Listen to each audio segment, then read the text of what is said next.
Great. 030, I'm following you up.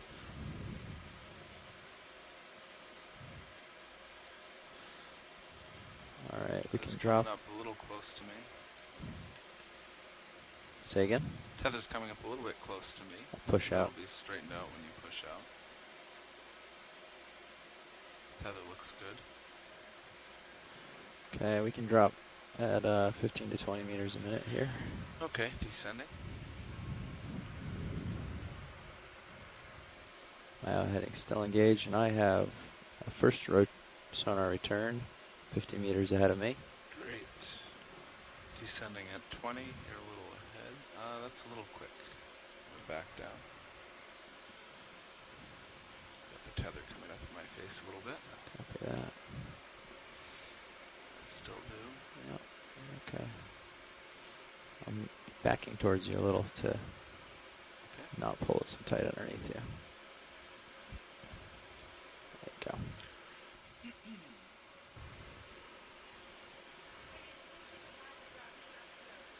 I'll cheat to port to keep it over out of your face. Copy.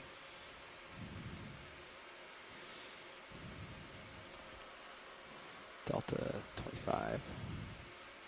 I'm going 10 a minute. Oh, you're doing 10. Okay. Oh, you're doing 15. I was. I backed off. Copy. I can come back up, I think. Looks a little better now.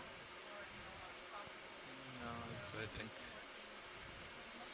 It's alright. I like this speed. Yep, stay at 10. We see bottom.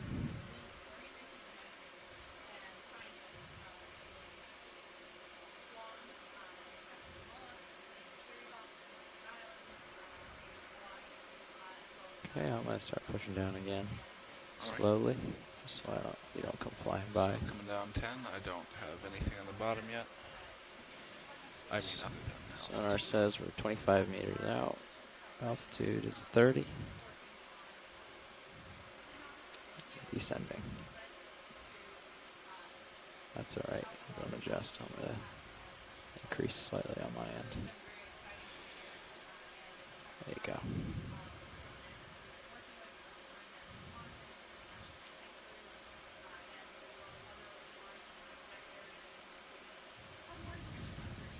Big heave. Yeah.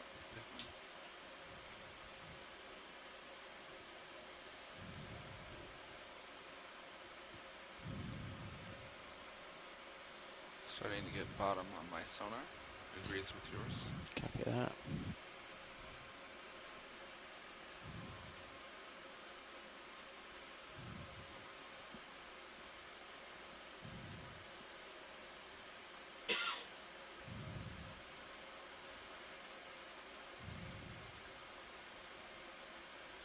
Stop here until we get a little more stretched out. Well, it looks like we have corals on the bottom and a sponge. Delta 23.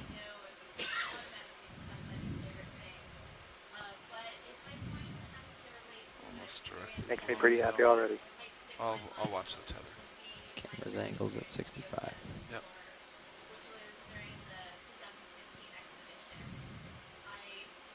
Just getting bunched up a little bit. It's alright.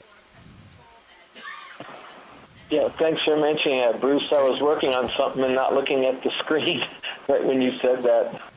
I didn't realize we were even on the bottom. Yeah, we're here, and it looks like a lot of life. So I see several corals. I don't know my corals, so I'm not the one to talk about those. And I see a couple of sponges, and Chris, you're on. Yeah, well, I'm going to, of course, wait until we get a little bit closer, but it's possible that the corals are bamboos, both of them, the one that's kind of tipped over and the one that's still upright. And the sponge could be something like Lefroyella, but again, we'll wait and get a closer look once they all get settled down. Yeah, and I see a kind of a yellowish whip in the lower right corner of the camera one, feed one. Yeah, I'm not sure what that is either. Could be another type of bamboo, perhaps, that's very sparsely branched. Or it could be something that's overgrown with parazoanthids as well. Yeah, it's a good start, that's for sure. Yeah, this is looking very promising to see so much right off the bat. Don't see any fish yet. We often see fish when we first settle down. We sometimes wonder if they're scared away by the ROV, and we see them reliably at the beginning of the dive because they're still not Are you coming frightened down or no? as Stop the right ROV now. drops from Go above. further. But we'll see Yes, what we please. find. You can come down till you have an altitude of 30 or so. So, right, everybody, this is John Smith, your 30, 25, geology maybe 25. lead. Currently, my biology co-lead, Megan, is on another call with an interaction, so she'll be joining us Yeah, it's shortly. just right So I'm underneath. glad we have Chris and What's Bruce right kind underneath of drumming up the initial biology fanfare there. Better than over Looks like you. we have a nice volcanic substrate with some sedimented pockets in between. And I guess when we get a little closer, we'll see some more detail. But right now, I would assume it's probably coated with this polymetallic crust, cobalt manganese crust that we've typically seen through these older seamounts.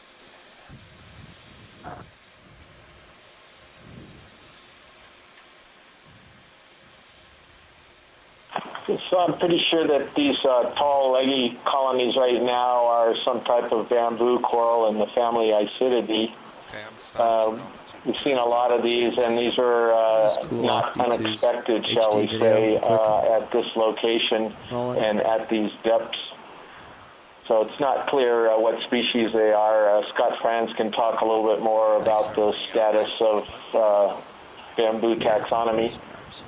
But that's what they look like to me. I did also think I saw a couple of primnoid corals as well, which was an unexpected, several varieties. So I'm seeing a lot of diversity already.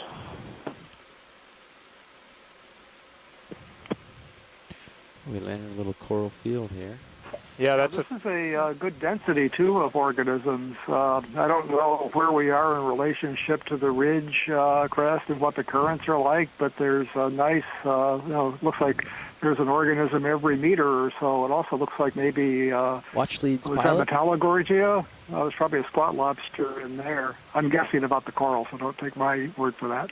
I think you can only talk to... Yeah, I agree, Bruce. I'm pretty sure I did Watch see lead 2 Metallogorgia, pilot. and this is a yellow form of Keratoisidae, and I've forgotten the specific name for it. Right now, they're just considered temporary names until they've been fully named, and perhaps Scott's on the line and might be able to speak to this beautiful yellow one that's right in We're diving on what we've dubbed as tropical cancer seamount. yeah, go ahead, pilot. Relatively isolated seamount. Hello, watch lead. We have acquired bottom, settling in, and anything of interest in the view you see, you may start calling out, and we can start to get those shots. Roger that. And as you can see right here on the video feed, looking at All right. corals that are here, a lot of corals or corals in the family Isididae. I saw a couple chrysogorgic corals. And All right, so everyone. glass sponges. They're on shore. I've been informed that by the pilot that we've acquired bottom and we're kind of set up for science operations. And so if you have anything that you see in the current view or you would like to pan around and take a look at anything, zooms in or move in a certain direction, please let us know.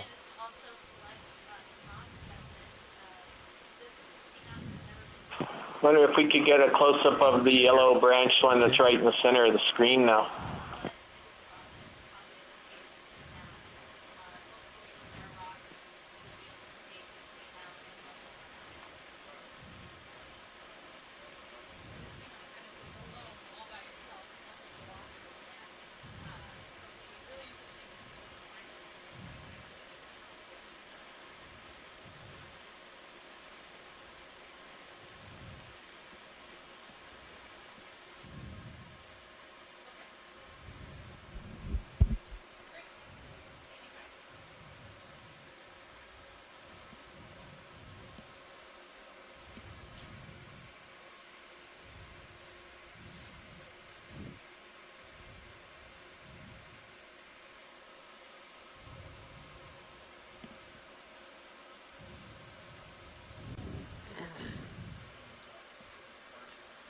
Video, I have swing arms out. Let me know if you'd like any lighting changes.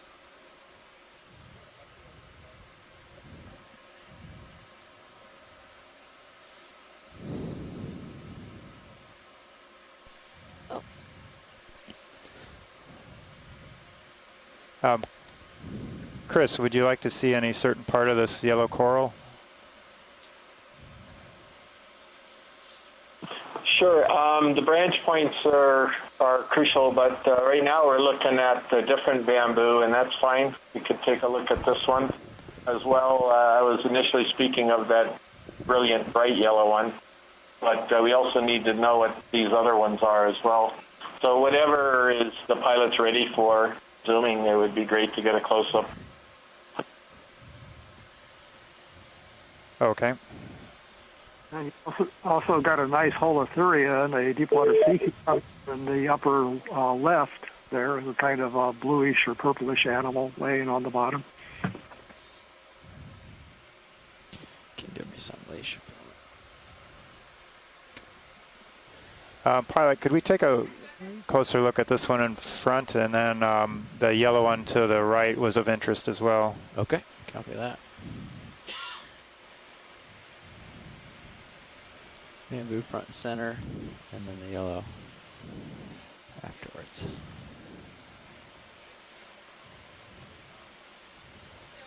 Sorry, gang on shore, I'm getting used to the multitude of intercom switches here. I think when I first asked the pilot to take a look at the yellow coral, I was on muted myself. So we're rectifying that situation. Video, you can zoom on the coral in the current view. Do what we can with it here.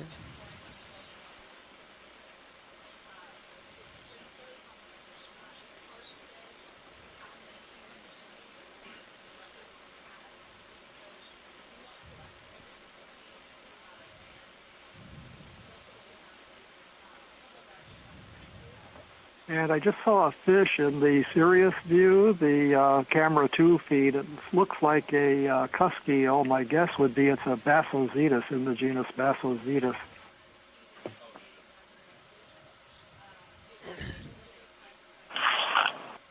So we're looking at definitely a bamboo coral in the family Isididae. You can see peeking through some of this very dense array of polyps, a little black band, and that's pretty distinctive for members of this group. And those of you who have been following the Okeanos missions are also going to be pretty familiar with these. You really see the black band right there. And the imagery here is so spectacular that you can also see some of the hard parts in the polyps themselves that are called sclerites. And of course, I'm getting distracted by that sponge behind it, which is pretty interesting. But in any case, I'm not really sure. I'm not very comfortable on identifying this type of bamboo, so we're going to leave it at that. Full wide. And undoubtedly, there'll be some still captures made afterward. There heaves. Get a better ID. Sorry, pilot. All right. So, Chris, would you happy to move on to the? I think we're moving on to the yellow one here rather than the sponge, as we'd ask. So, looks like we'll get a good shot of the bright yellow sponge. Sorry, coral. Yeah, that's great. That's great, thanks. This is a good problem to have, an awful lot of targets right off the bat, and trying to decide which one to go to. That's a great problem to have. Yeah, I know. And many times we land in these areas that are kind of a good landing spot, not necessarily good for organisms, but this one looks like we got pretty lucky with.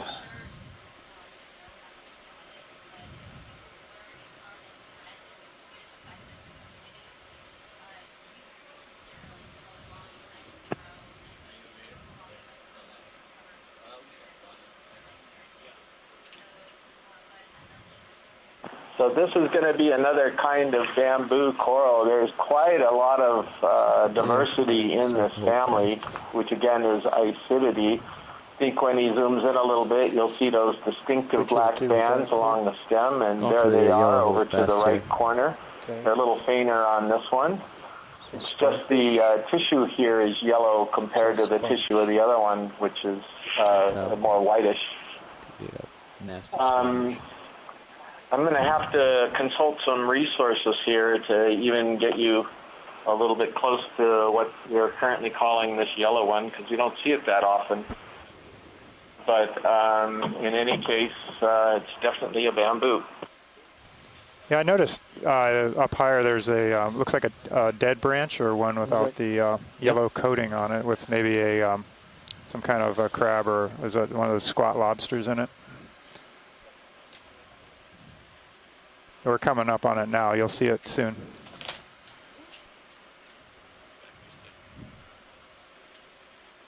Yeah, this is a dead part of the colony right here, showing the skeletons. You can see all the yellow color is coming from the tissue itself and not from the skeleton. And you've got a beautiful squat lobster. I think we're calling this long-armed spiny galathioid, because we don't know really what it is.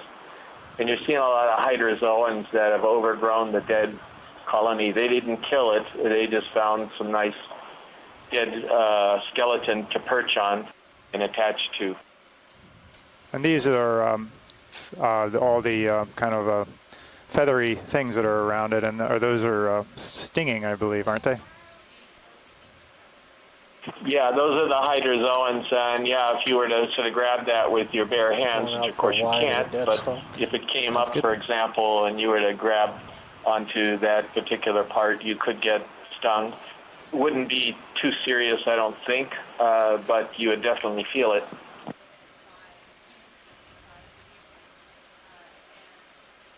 The important thing about bamboo corals is where they branch, and as you can see from this particular view, they're branching right above these black banded nodes, so that'll help narrow down the group it belongs to. I would refer to this one, for the moment at least, as an internodal branching, but it's so close to the node that perhaps Scott or Les Watling would have a different opinion on that. Well, thanks, Chris, for the biology for geologists primer. And if I guess we're pulling back, is there anything else here in this scene that you would like to see before we start moving up the hill? Anybody else as well? Yeah. How about that little yellow one with the commensal right in the center that's over on the right center? Okay, I'll see what we can do. I think we're changing pilots at the moment. Let's stand by. No samples.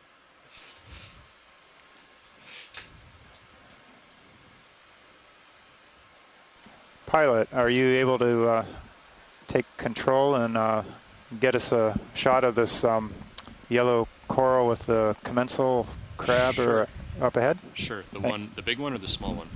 I think the one with the overweight on it. I think the one that's actually the one straight ahead. Already. The bright yellow to the left. It's already done. Okay. Yeah, the yellowish one I think is versus the one to the right. So, most of the time, The fan in the center, I think, is what they want. All right. on high slope areas, so that's pretty much where we're diving right now.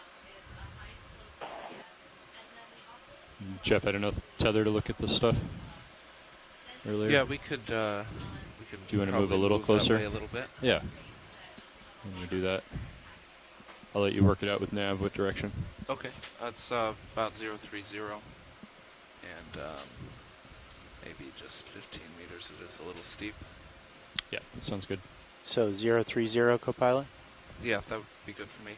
And All just, right. yeah, we'll do 15 meters. That sounds good. 15 meters? Yeah. Great.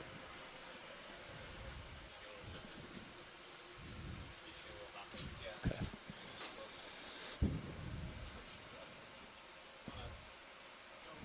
There's something at the base of the camera that I want to see also, just going off screen.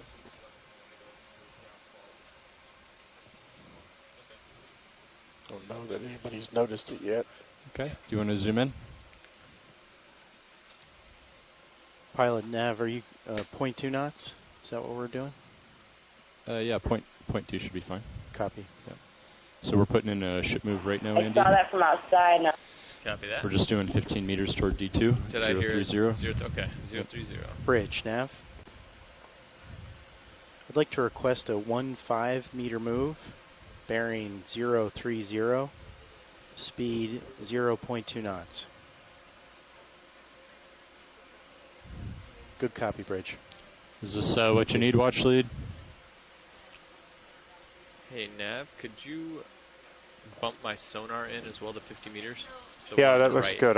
Yeah, let's bump do. down D2s to 30 as well. Yeah, Copy so that. this yellow coral, I think, is in the family Plexauridae. It's one of the soft gorgonians or bendable Right, you wanna zoom out a little bit, Roland? gorgonians. And right attached to it is a brittle star in the group Right Ophiuridae. there, looks good. Could be it's jumpy something today. called in the The family control is? Humanity. Yeah, not It's not really clear. But I'm pretty certain that it is a plexaurid with Ophiurid commensal. All right, thanks, Chris. Are we good with this Go ahead, Roland. specimen, and we can zoom on out and find something else or start moving? Okay, do you want to get lasers on? Lasers. Sure, yeah, Yeah. I'm fine with this. Nice shot, thank you. Lasers on. Hi, Al. Okay. Now, can you bump mine back out to 50? Woods Hole. And looks great so Copy far. that, Looks- co-pilot, another back out to coral full just wide. right Yes, here. please. It looks pinkish to reddish with another symbiotic opioid. Thank you. Might be of interest. It looks like So you we've might got have a been ship move colored underway. bamboo. Bringing Sirius a little closer to where D2 Just is to the now. right. But we've got a little bit of time to look at other Okay. things. They're doing a ship move here. Hold on. We can look at things while we're moving, just they have to be kind of close to us here. So Okay. if you see anything else you want to look at. Yeah, to the right of this, there was that other one that you had seen before, the reddish, smaller one that we could take a look at. It also has a commensal. Reddish, smaller one over there on Yeah. the right. I see it. Okay. Yeah, right, coming in. All right, so you're going to help me keep an eye on the slope, co-pilot, and also we'll want to keep an eye on the tether where we've gotten those loops in the past. And it looks like it's framed up in the Titan right now. Yes. So let's keep an eye on that. Because I remember we had issues with that the last couple of dives, right, or the last cruise. All right, Yes. Tim, is this the one you had in mind? Yeah, I'm pretty stretched out there. Yes, it is. Let's do a partial from here, Roland, and then the ship will be coming our way here.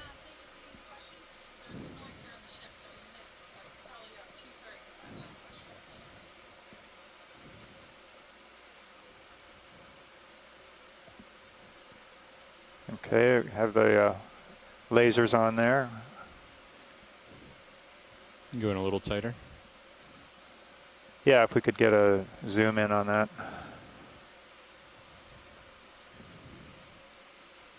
Hold there. Kind of looks like a pair of gorgeous.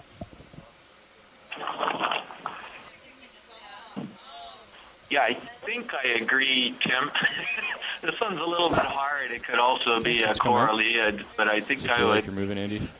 I don't know, if they can get a little bit closer right view now. Looks of like it, but I that started- should be fine. just It's going to be started. one of those two. Okay. When was that move called in, Andy? Just curious.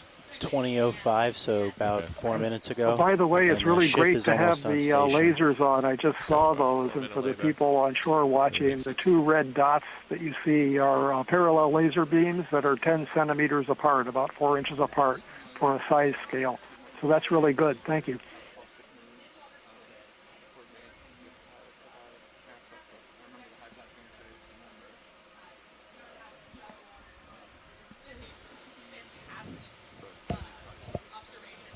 Okay, any other requests? Are you good with that red coral there? I think the ship's starting to move, getting a little closer to us. Yeah, I think we're going to move on. Move on? Yeah, Okay. we're fine with this red one. We can move on and start moving up the hill. Okay, you got it. Swimmer, and everybody just assumes that these sea stars and brittle stars move at extremely slow paces. I'm curious for the NCOS folks, is there any immediate feedback on what you're that looks seeing good. compared to your models, expectations, dreams, aspirations, whatever? Check. Well, in general, it's great to see coral, and I believe bamboo corals was one of the groups that where we found a high likelihood I'm of sure. I think I habitat might see the suitability. squid So in great to serious see. view. I think we're maybe want to put another move in. Brian Costa, Andy, Yeah. Oh. Originates are also on the list. you so want So another I'm gonna- 15? we are pretty happy to I see think we that. can do 20. Let me get lined up with the slope. I'm a little off center of it right now. It's Coming looking to like port. Okay, 2.5 great. to 3.0 Great. for me. So Off to a still good start. 030? We'll find out here. I don't know if there's any interest in zooming in on the That is what sea it's cucumber, the Holothurian in the middle looking of like the to me screen. here. That's something you haven't looked at yet.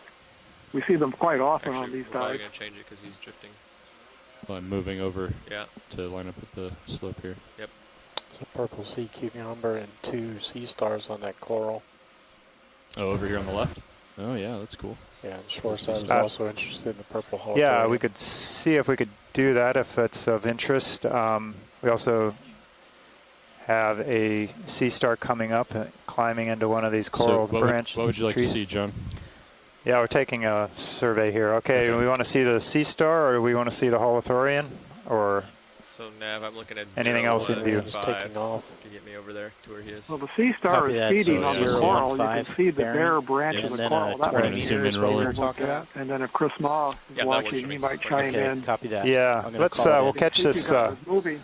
We'll catch him while we can before he flies away here, and catch some of his crazy motions. It's undulation. Everybody loves a swimming purple sea cucumber. We can turn off lasers here. Laser's coming off. Help me keep an eye on swing arms and tether. as I So drift. can anyone Got me. tell You're us, is this pretty high up a, right now. this is looks like a common one from what I've seen from shore, but of course this is the All right. geology person Bridge, Nav. speaking. I'd like to request a ship move. 20 meters, bearing 015, speed looking good. You're clear on 0.2 everything. knots. Okay. Good copy, Bridge. Thank you. Some nice colors there, rolling. It's been good. Thanks. Smooth flying, too. He's just falling right back down here. Pulling out. Yep.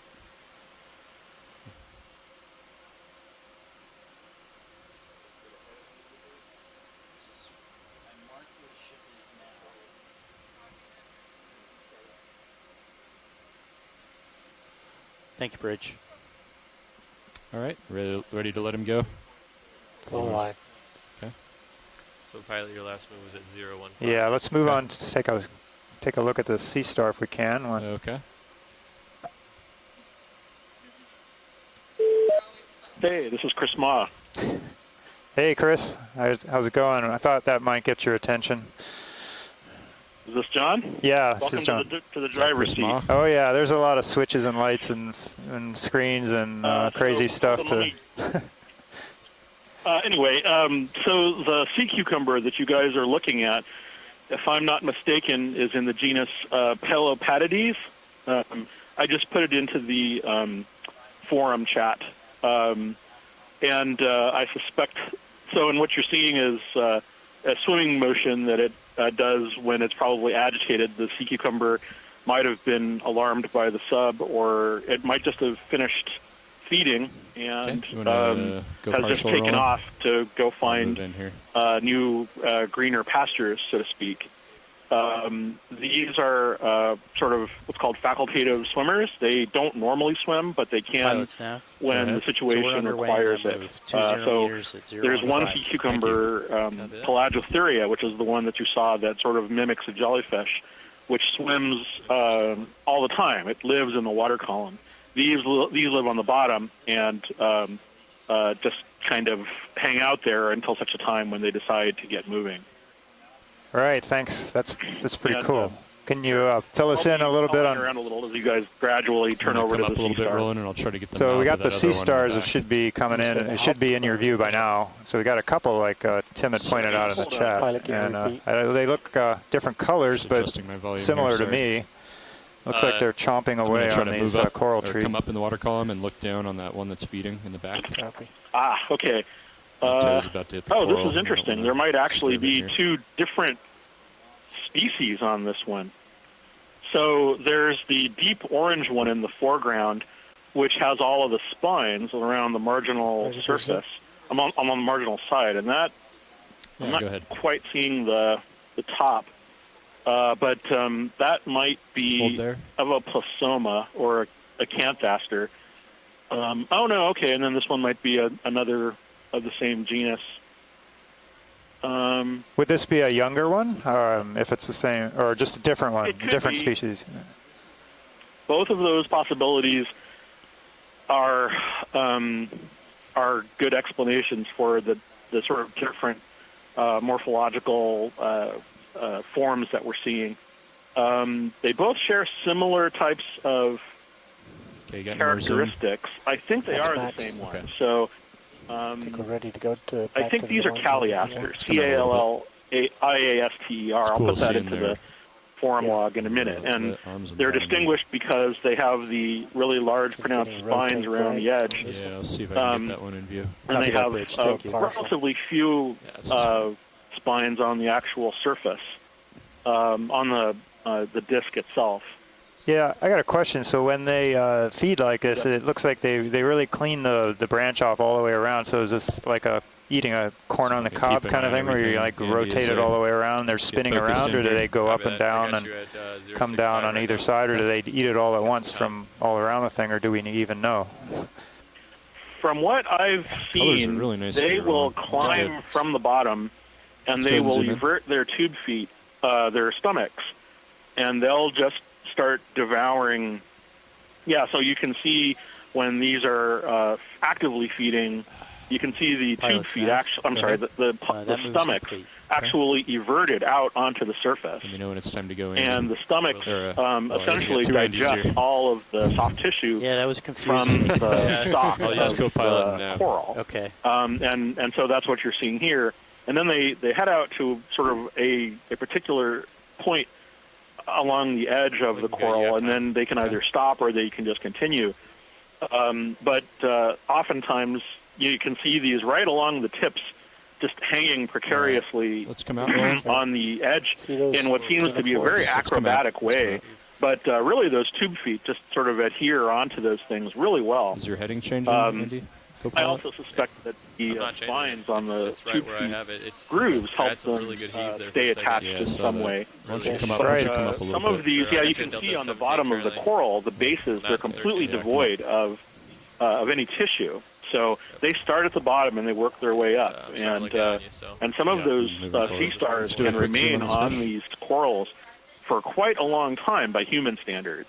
Scott documented one about a year or several years ago, which served on coral for a year. Yeah. They just lived on it, feeding on a coral for a year.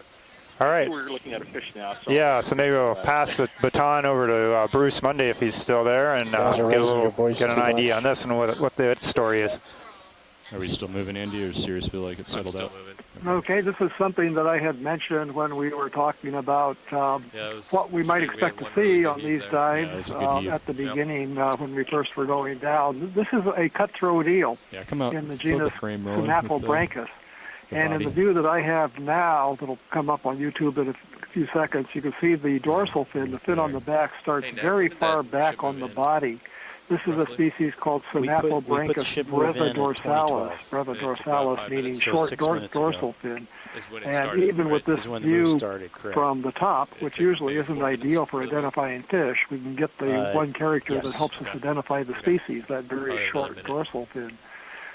They're called cutthroat eels because the gill openings are placed low on the throat, adjacent to each other, very close, so it looks like somebody has just cut a couple of little holes on the throat of the eel. 4 minutes. The joke is that they're very ruthless poker players, the cutthroat eel.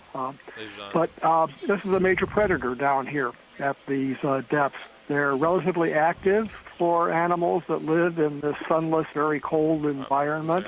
They're fairly large for animals, one of the larger free-swimming animals that live at these depths. They feed on crustaceans, on small fishes, basically whatever they can grab.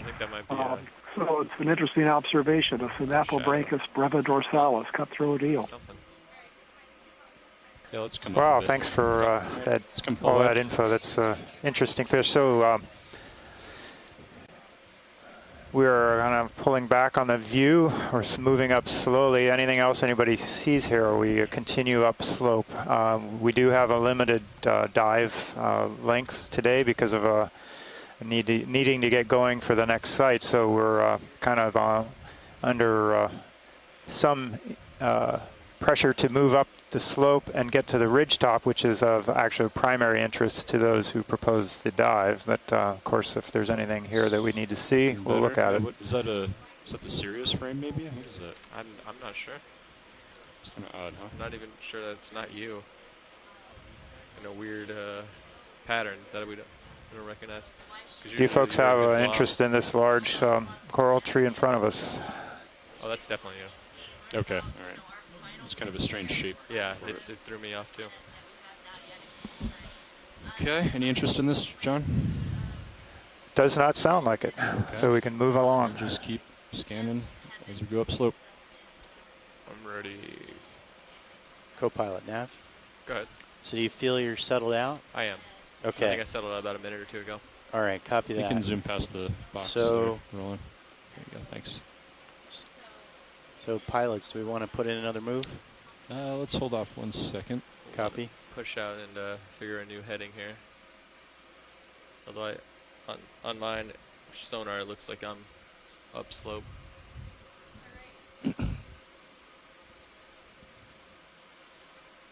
Yeah, almost pointed right at it. Pretty similar to what we were at 015, so. Yeah, I imagine that's going to be close to it. I agree, Okay, that looks let's good. do a quick zoom here.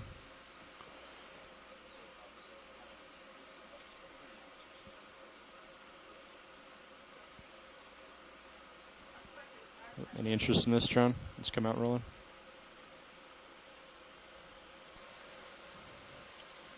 Hey, John? Yeah, no, I don't believe so. Let's okay, let's move go on. full wide.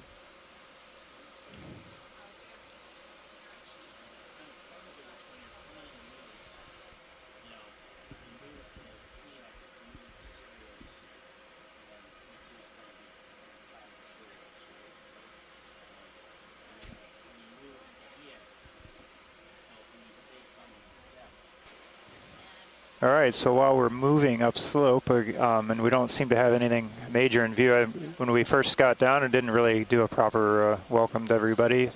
This is Okeanos Explorer from the broadcasting live from the Musicians Seamounts north of Hawaii, north of the Hawaiian Islands.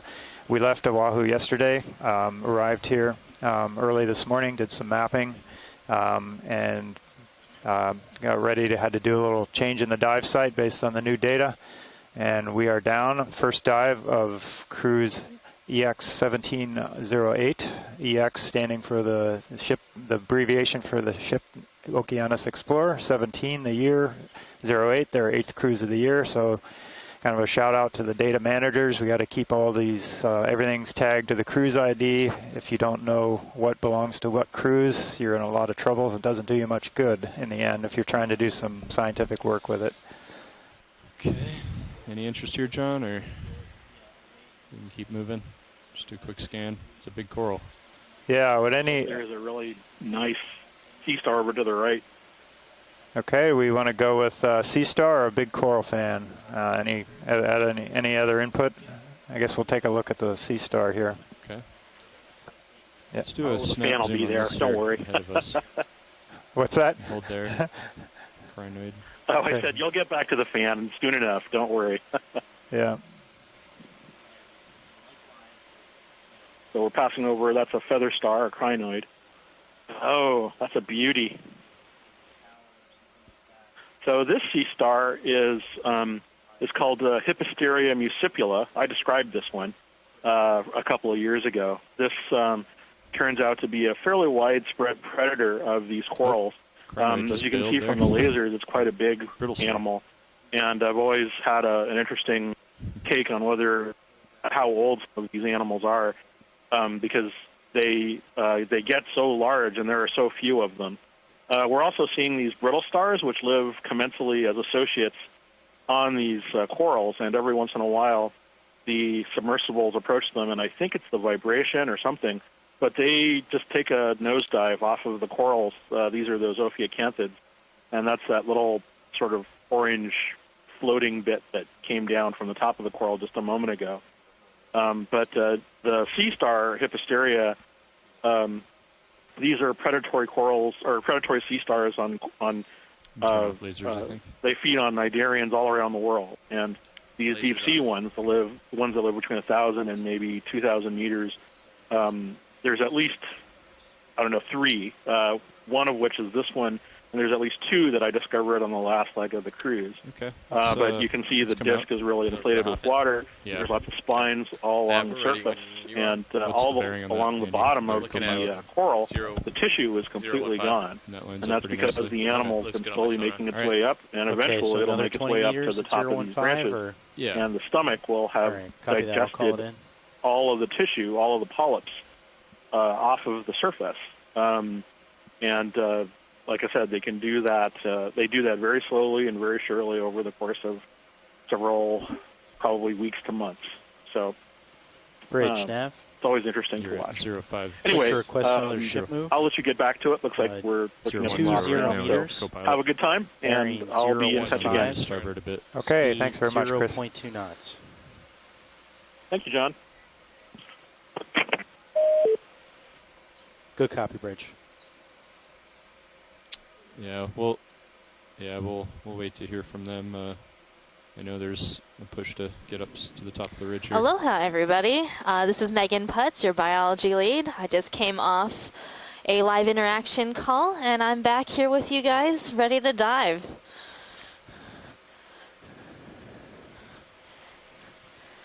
So I've been looking at the screen. We've been seeing a lot of really interesting stuff. It was hard not watching everything.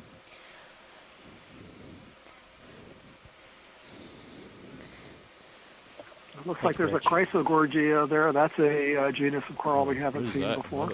We haven't zoomed in on the Chrysogorgia yet, Bruce? Underway. Okay, thanks. Yeah, that may be the first one we've seen on the side. I thought I saw one right when we hit bottom. This one looks more bottle brushy, might be Chrysogorgia geniculata, and there's definitely associate in there. I know Tim Shank mentioned that he'd be interested in looking at as many associates as we can find. Okay, that's fine.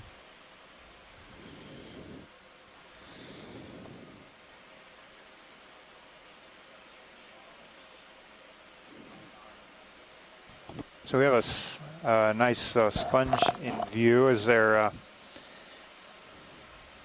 any comments or special interest in this sponge to take a look at? Well, there's a different species of crinoid attached to it on the side, and then sometimes these have commensal shrimp that live inside. I don't know if we see those or not. Chris is the sponge aficionado, but there you get a nice view of this purplish crinoid. Lasers should be on. Yep, there they are.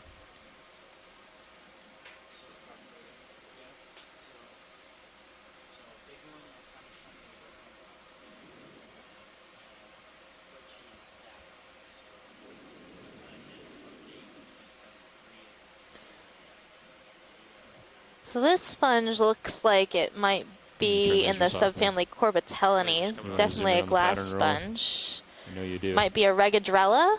Hold there. You know what was going through my mind.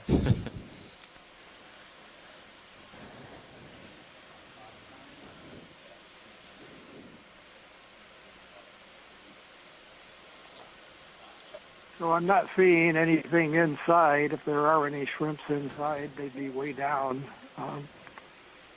Well, sometimes there will be a pair of shrimp living inside of these. Yeah, I've definitely seen that in those Walteria. Okay, let's come out. Looks like I have a little more tether now. Are we moving? We're heaving. But yeah, we should be starting to move right now. Okay. Yeah, some good heaves today, huh? Yeah, they're not regular either. Nice. Well, thanks to the pilots and videographers for that view. That was a nice tour. Yeah, that crinoid that we saw on the sponge might be Lobster. in the family Xenometridae. You wanted to snap zoom here? and should possibly the genus Cythrometra species. It's that very distinctive purple color with the light purple ends. Okay, you can zoom out.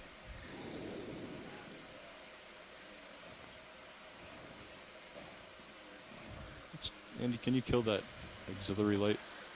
Oh, in the back? Yeah. Yep.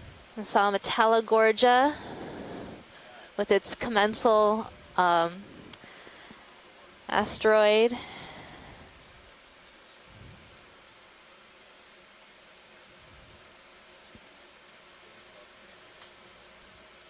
It's the LED upper and lower. Oh, it's the upper and lower. Yeah. Oh. Yeah. Go ahead, John. Yeah, I'd like to get a rock somewhere on this slope. Okay. You know, it looks like there's a lot to choose from, assuming that they are free, but you can look around and decide one is good.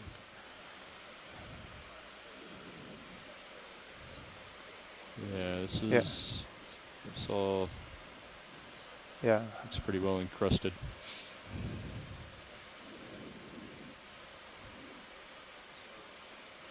Are you hoping to get that before we reach the top of the ridge, or what's your objective? The rock here. Yeah, you know, like nominally get one near the start on the slope and then one up at the ridge, but we have a ways to go, so not a rush, I think. What do you think, Roland? Do you see any that are loose? Maybe that one to the left of that stick. So an interesting thing about Just that left of Metallogorgia lasers we now. just saw, it has this astroschemated Now right left of that basket branch star coral, upper on right. it, and it almost One at the always top of the has this screen. same Not that one. star on One of it, those. and that star is Ophiocreus Looks Oedipus. like it might just be a slab of manganese or something. One, the round one. The round one. So you're all settled out now, Andy, right? Nav, when did that move start? Say again, co-pilot? When was that last move started? The last move was started 2026. The EX is on station. Okay. So you should be settled. I appear to be so. Okay, do we want to put another one in? No, not right not now. quite yet. We're Okay. looking for a rock. That might be tough because it's kind of down in between those rocks, Roland. Yeah, and So it's we're only just 10 looking around for a centimeters. rock right now. We're looking for something that's loose, right, John? But also looks like it has been in place for some time. Yeah, ideally in place is pretty much always what we go for. It's not always possible. Most of the time, a lot of the time it's not. But finding something that's loose, even though this stuff all looks loose, that's of decent size and heft and Big girth coral is there. sometimes difficult.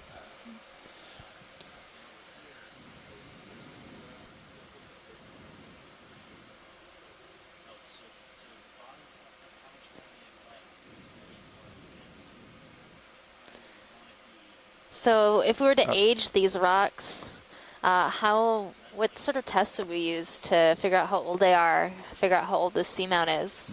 What about that one up there? So they use Diagonal or radioisotopes, straight various Kinda tests depending on couple how old lasers right they now. suspect these See what are. I'm But saying? that's the Where's the point of blues? collecting the rocks here. For one of them is just the geochemistry of the rock. You can tell a lot by doing tests on the lava of the rock itself and the minerals that make it up. You can tell different volcanic provinces. You can do some identification that way. That doesn't give you dates. Then these other methods I'm going to do a you bump mentioned test, are Andy. give you a date, and that helps It's to, the tell one us on the left side. where it belongs to. Primarily, would it be Moves. it's kind of in the middle between the Hawaiian chain and the Cretaceous seamount. So it'd be interesting roll to away. get a couple samples here and see what's found out about that. So we're doing a bump test, John. Do we That is also very date rocks encrusted. based on the thickness of the manganese roger that. crust? So I'll try what about one of these on the right. Those look. Oh. Those are loose, but it I looks think like that's all. might just be little manganese Yeah. slabs. I don't know. What do you think, John? The ones I just bumped on the right side? These ones here. Can you zoom in, Roland? Hold down. Yeah, it looks a little flat, Yeah. but Okay, let's can't come really out. tell. Yeah, it didn't look promising. Doesn't look that good. Yeah. All right, well, we're going to keep moving up slope, but we'll keep an eye out for Okay. you. I mean, I suspect the slope is steep enough that most loose things might have rolled down slope, right? Is that reasonable to assume here? Is that why we're not seeing a lot of low stuff? I rotate side to side also. Yeah, it could be. Okay. Let's do 20 meters upslope. And we're still calling that 015? Actually, it's looking more like 010.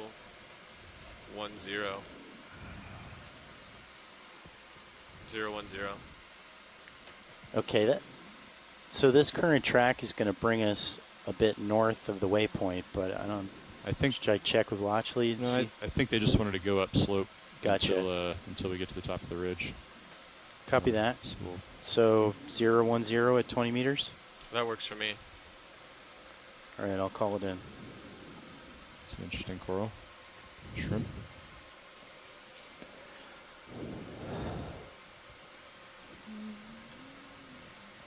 Do a quick zoom, Roland. Bridge, nav. Can I have a ship move, a 20 meter move?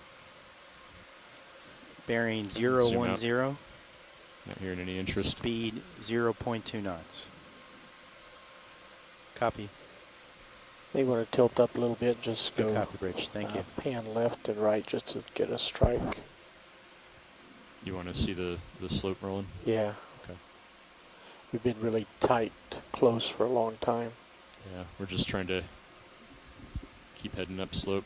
I think there's a big desire to get to the top of the ridge. We can certainly take a look. See, that's a pretty impressive shot there. Now, this is a really interesting density of corals. They're quite abundant in this area.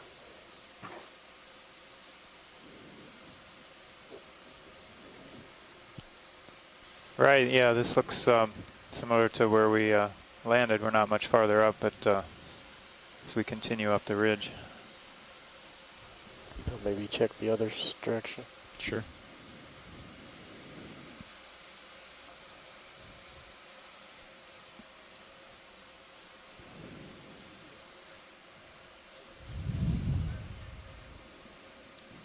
Go ahead, Bridge. So Brian or Lori, if you're on the line, is this what you were expecting to see when we landed? A lot of isidids and other corals. I think I saw a Paragorgia earlier. That by pilots, but that should be fine. Thank you. So you want to do a heading change after this move? That's right. Yeah, 10 degrees. Brian. Okay. It's definitely what we were hoping to see.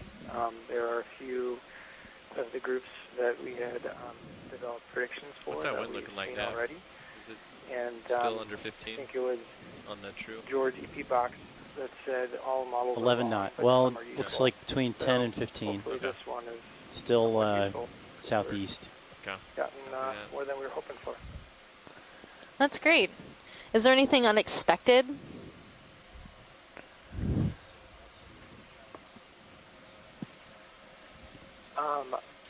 Well, I've just enjoyed already hearing the experts describe, so much more than I know, and I think that's really the thing that's been most interesting to me, is that these models are very 2D. They're not dynamic, but once you actually get to that place, there's always so much more that you can hope for. So it's been a great, fantastic dive already. Awesome. I'm glad it's working out. It's really exciting to see all of these different groups all together. I was really hoping for a high-density community, and this looks like it should be one. Seeing more rocks here, John. Embarrass Chris Kelly a little bit. Sponge looks different with lots of crime lines on in it. helping us put together these groups of deep sea coral predictions and also reviewing them. So I just want to acknowledge think. Take a look at All this his rock hard on the work. left.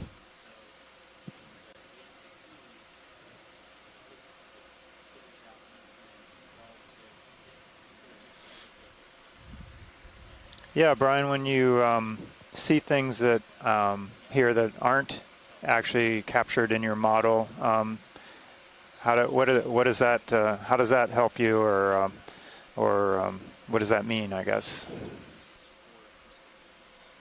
How's it looking, Andy? Sure, great Good. question. He's over, pull up just a little bit more. Okay. Well, That last we heave are really brought the tether limited over me, in Okay. terms above of me, the and he number got of over me. taxa that we could model, Over the and camera. also Yeah. the spatial resolution Higher than my of elevation. the environmental data that we use to develop these. I'm going to try bumping So this having rock on those the left. additional species, that additional information can help us better refine these moving ahead. Good. And also, of course, the higher resolution bathymetry and backscatter that the EX is collecting will certainly do that as well, so that we could take that information and create finer resolution and hopefully finer thematic prediction for an area. A little bit. Okay, thanks. That might be Appreciate kind of that. big, though, huh? Yeah. That one may be right under it, though. You want to zoom in here, Roland?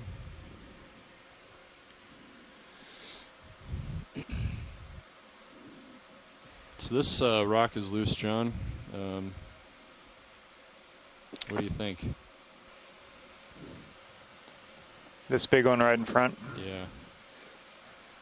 Yeah. It looks pretty good on the shape, so we could give it a poke and see if why don't we give it a poke, see if we can flip it or get another view of it. Okay, let's come out, Roland. And is that, are we still moving? Yes. Okay, how much left in the move? Nav, what time did that move start? The There's last a couple move of started other at animals that we 2036. see in this view. There's a pale white sea cucumber, a holosurian, or sea pig as they're called sometimes. There's also a shrimp that has long thread-like legs, and that's a nematocarcinus shrimp, which is one of the more abundant types of organisms at these depths.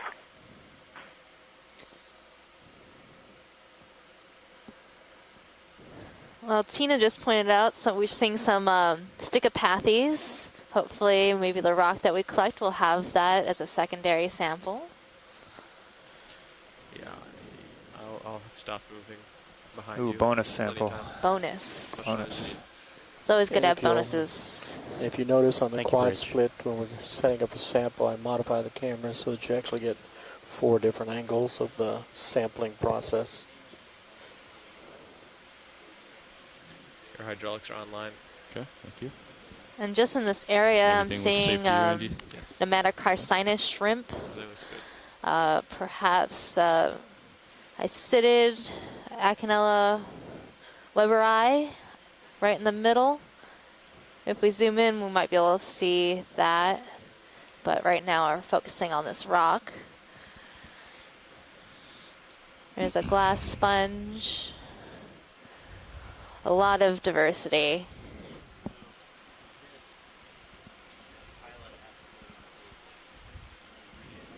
Okay. And Andy, I'll have you can keep this screen up. Okay. Just be ready to swap in for mini zoos if I think I need it, but I don't think I need it right Okay. now. I mean, I can watch up here online. Okay. If you want it. Sure. why Okay. not? Yeah. Yeah, if you feel like you're safe, then that's fine. You have control of mini zoos currently. Yeah. That might be kind of big, but let's take a look.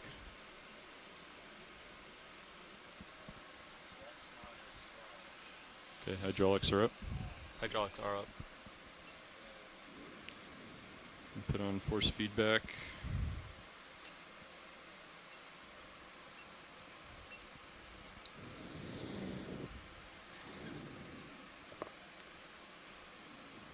Pots look steady. Okay, ready?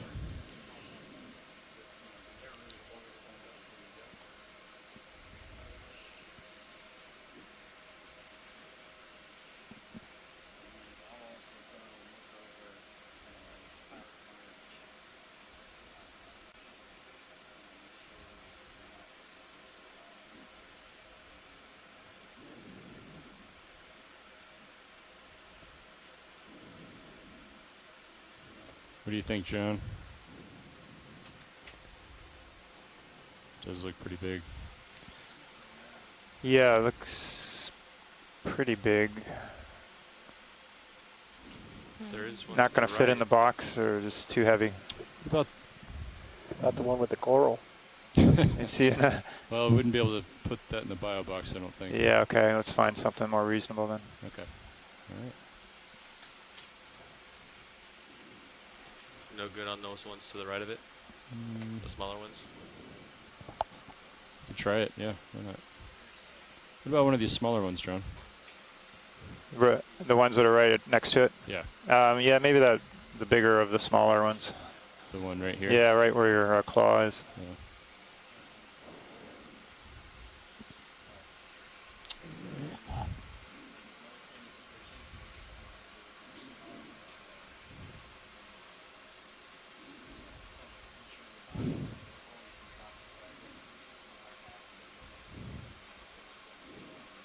That looks pretty flat, though. Yeah, I just saw that. Yeah. Okay.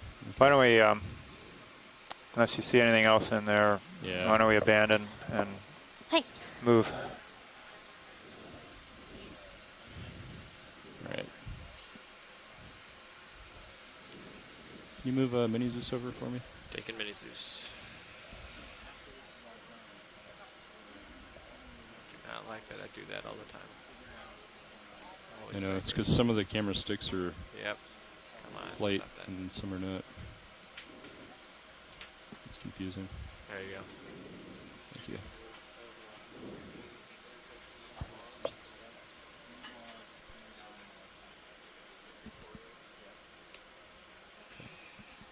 Ready for me to center back up?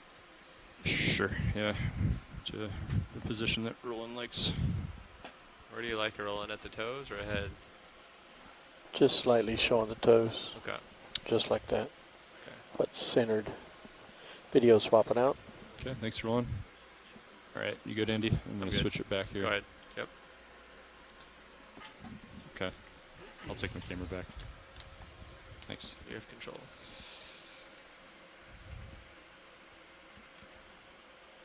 I'm going to bring hydraulics down. Okay.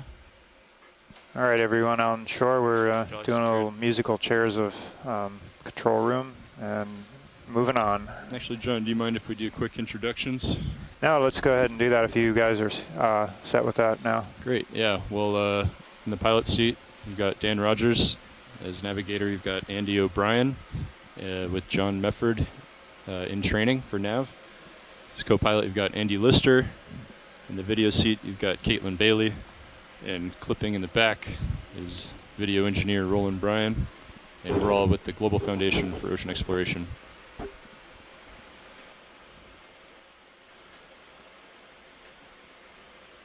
All right, I'm going to push ahead.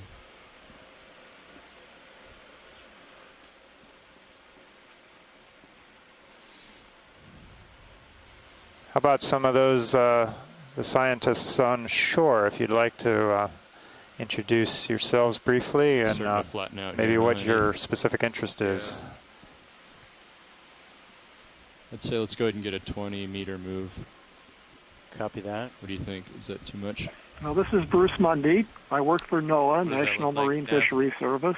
I work at the Pacific So, Islands in Fisheries terms of Science pacing, Center in or- Honolulu, Hawaii.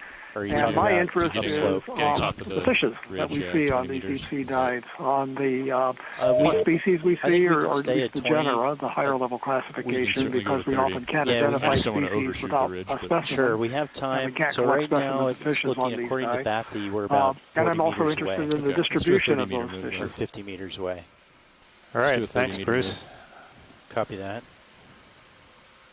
It's looking pretty flat now. And you can bump my sonar out to 50. Anyone else like to chime in there? I Copy see a that. number of people on the Bumping it out chat. to I don't know 50. if everybody's how everybody's connected there, We're but at if you'd 50 like to pilot. Thank you. say who you are and where you're from, Oh. please do. I like this one on the left here. We can head that direction if you want. I can turn towards you. Center up on you. Well, what direction are we moving?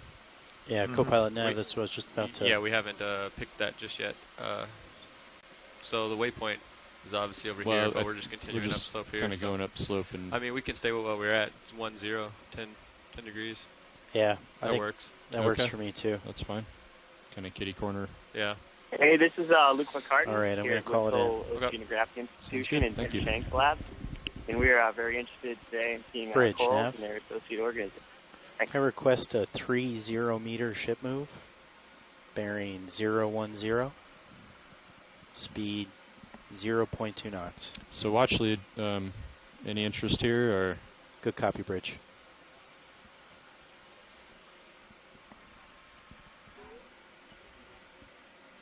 Okay, let's do a zoom. This is Esprit Saucier from Brigham Young Hold there. University in Hawaii, and I'm interested in bamboo corals, particularly Catarrhicidae, and just the soft corals that we find here in the deep sea.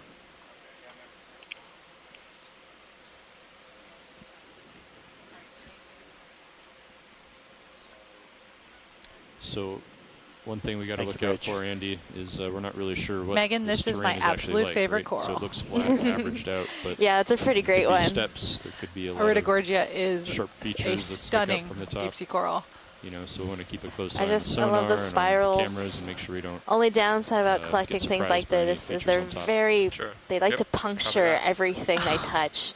They'll go straight through plastic bags and like cause giant messes. Oh no. And why would that be? So their skeleton is relatively stiff and it's very, very thin. So it's like a little needle and it'll go straight through a plastic bag. So when we do collect something like this, we have to make sure we package it appropriately away from everybody else. We had a big problem, what was it, last year, coming back, where it was just, there was just Go a ahead. whole slosh of ethanol in with this sample.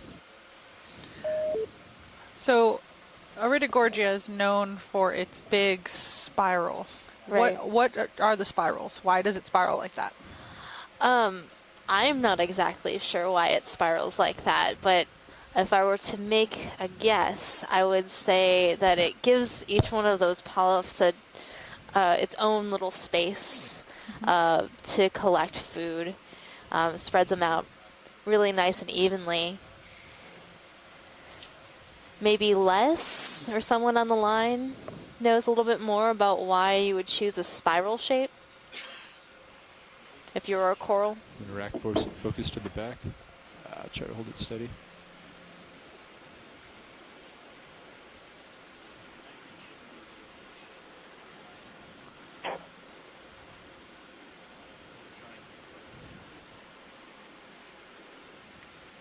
I'm seeing a little copepod right up there in that Iridogorgia.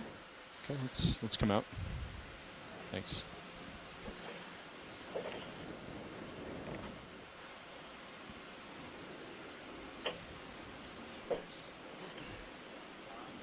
On this specimen, it seems You can pretty zoom dense with past the the skid on the spirals. right. So I'm not sure. It might be That's fine. Magnus spiralis, Iridogorgia Magnus spiralis, or it might be something else.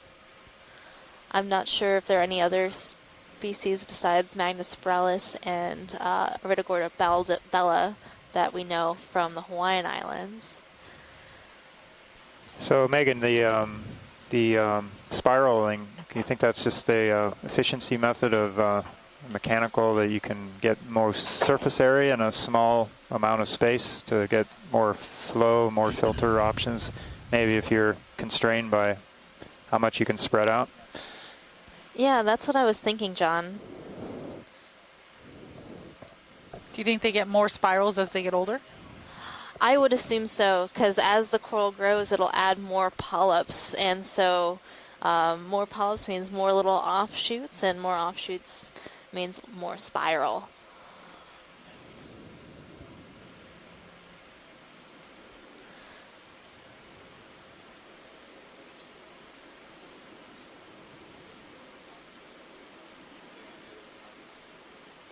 So Tina Molottsova is saying that it's better to have a spiral if you're only branched on one side. So the Iridogorgia, the branches only come off from one position on the coral stalk. So by spiraling around, you spread out your corals more, your polyps more evenly.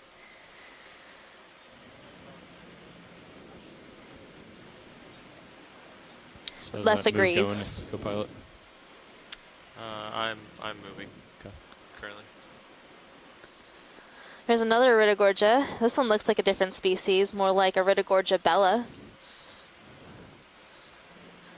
So the difference between Magnispiralis and Bella is that Magnispiralis has very wide looping spirals, and Bella has a very concentrated, narrower spiral.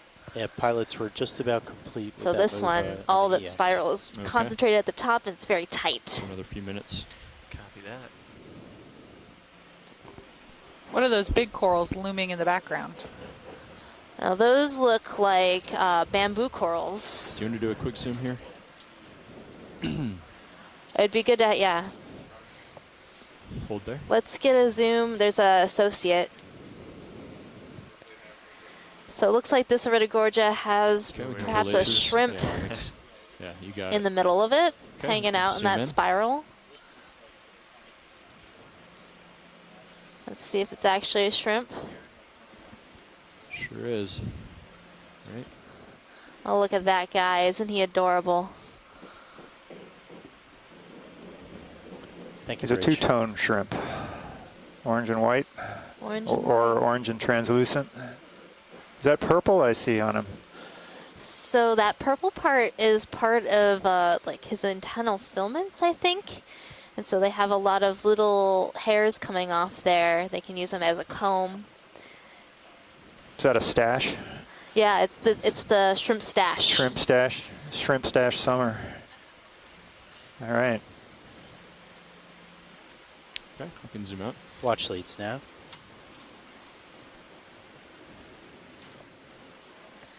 Okay, sure.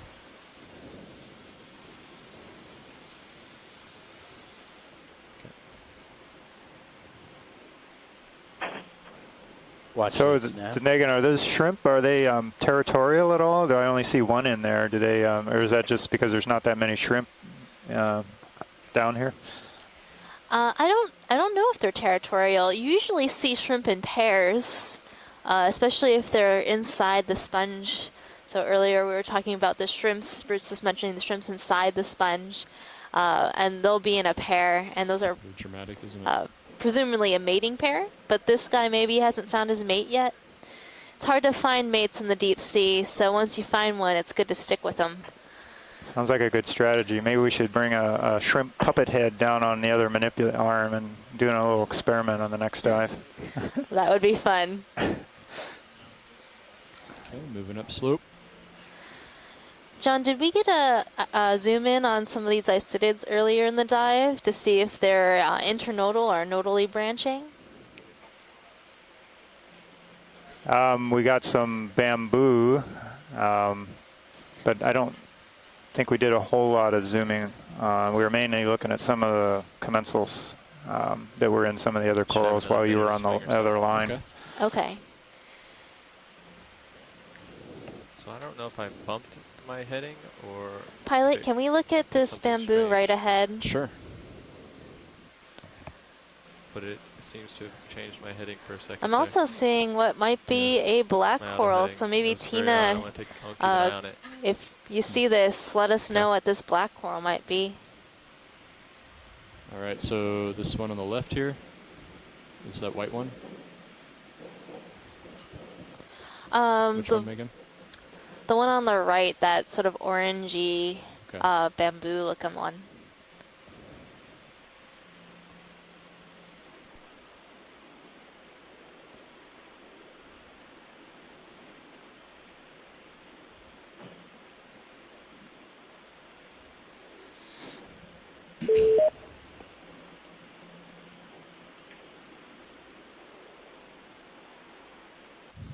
Okay, can zoom in. Watch leads nav. Go in tighter. I think they want to look at the branches here. Hold there. They may be on... So this 2. bamboo looks like it's going to be nodally branching, though we have found some bamboos that do both internodal and nodal. And that means for those folks at home that aren't familiar with bamboo corals is they have this calcium skeleton interspersed with a proteinaceous part, and that allows the bamboo coral to flex and move in the current. And some coral species have those nodes of protein connecting at the branching points, and some have it in between branching points. And that's important for identification. So right now we're seeing that they're branching at those nodes.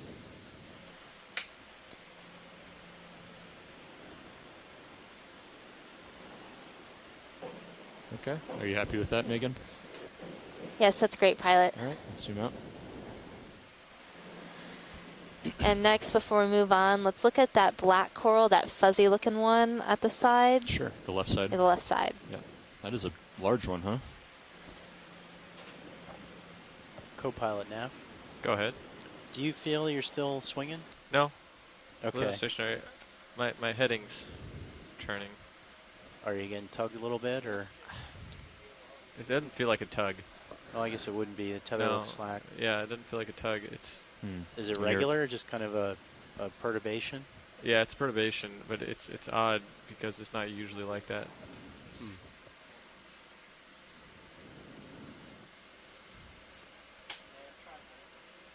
Tether's clear. Yeah. And your feedback is pretty low. You know, Watchley, do you hear me? 12, 15 Okay, okay, I can hear you now, Nav. Okay, great. Just to give you an update, Watchley, we're on track to meet waypoint 3. Great, that sounds awesome. We like being on time. Laser's coming on. All right, thanks. That is a large coral, This is a very large coral. Laser should be on. Lasers are on, yep. Okay. Les Watling on University of Hawaii says, woohoo.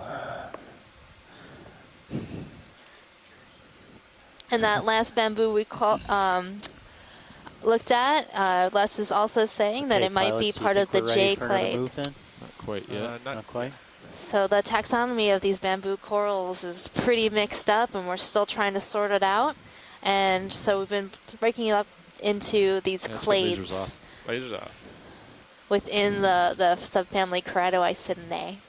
So what's a clade? That's like a clan or a cousin or another part of the... It's like a group that isn't quite a genus, isn't quite a family. So it's like within each family there can be subfamilies, and then within subfamilies we can have clades before we get to a genus species level. Okay, thanks. You can see the tethers getting blown in that Looks direction. like we have a little bit of a sponge versus coral action going on here. Oh my, oh my. Who's going to win? I think the coral looks pretty dominant. Over here. Yeah. Well, now that I'm seeing it, I think this isn't a black coral, actually. It might be a chrysogorgid of some type. Les might be able to tell us. Les is saying in the chat that the short branches off the axis is very unusual. Yeah, go ahead.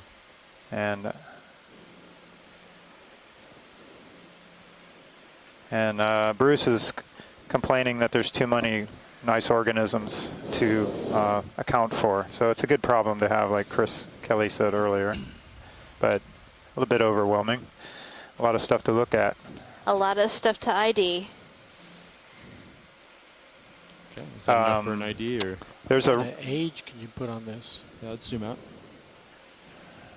Did we, yeah, Tim Shanks asking about a red worm on the upper right side of this. I did not see that. If we could. Upper right, red red worm. Associate, possible red worm, question mark. You want to zoom in partial? I am. On the right-hand side, upper right. Yeah, go ahead. There, okay. maybe. I think, yeah, I think you're getting there, pilot. Yeah, keep going. Or is it a shrimp? I'm kind of betting on a shrimp, but yeah, I think it's a shrimp. I see an eye, and I see a purple Yep.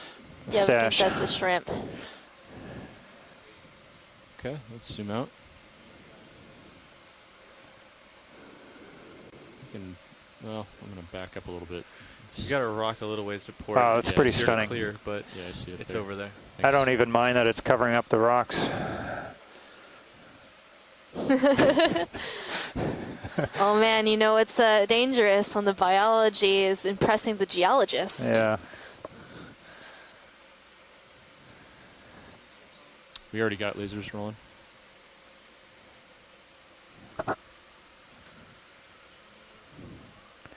I think I'd rather have that as a...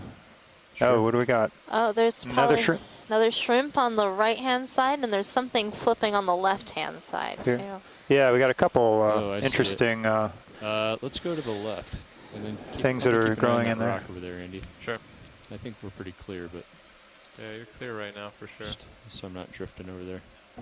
So Megan and John are someone on the phone. How old would you say a coral this big is, on average? Well, I don't know that much about the growth rates of chrysogorgid corals, but in general, these corals are relatively old, especially when you see them this large. Perhaps Les knows a little bit more about the growth rates of chrysogorgids.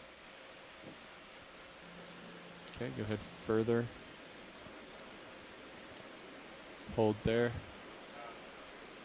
Yeah, Tina Malatsova says that we don't know about the aging on this pleurogorgeous species, so There is a fish that may coming in answer right that now for the moment.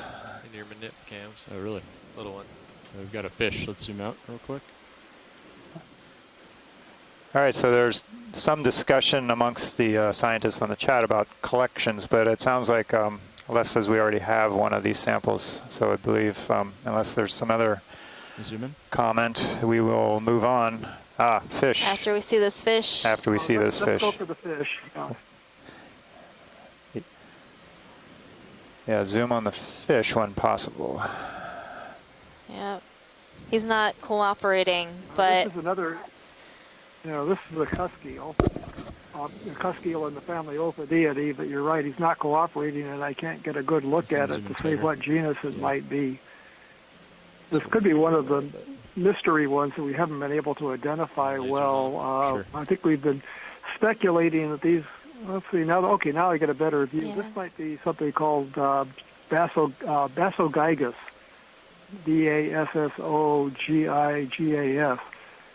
The morphology of the gill cover can give us a clue about that. But there's also another thing that we've been calling spectrunculus, that I don't actually think is spectrunculus. That this could be. You can see it had thread-like fin rays coming off of its belly up near the throat. There were two of those, and that's a characteristic of some of the cusk eel genera. The cusk eels have reduced pelvic fins, the fins on the belly, and they're reduced to just a thread-like fin rays. So Bruce, I saw that this fish had a split fin ray. Is that typical of Basogigas, and is that a way to identify that genus?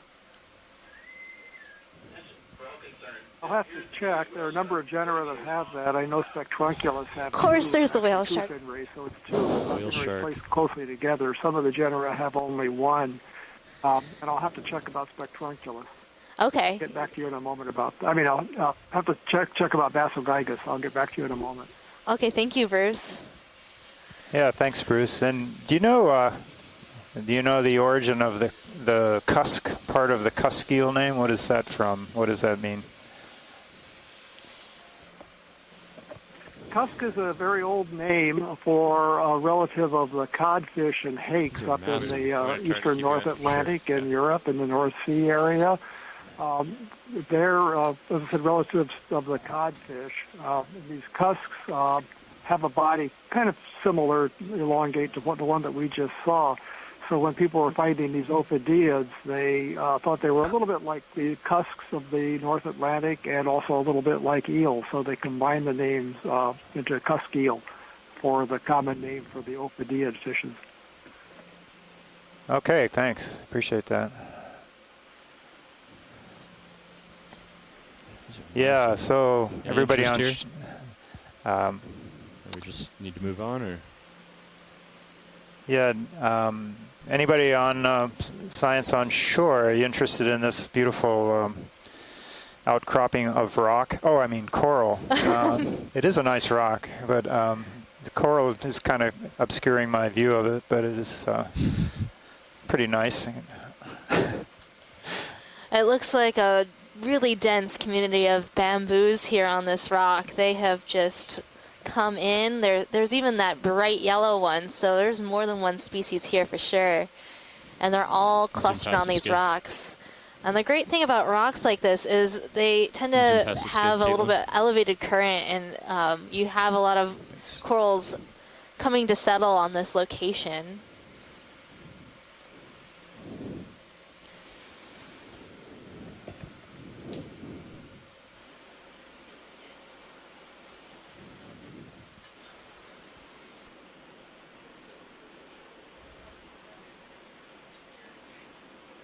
Very dense.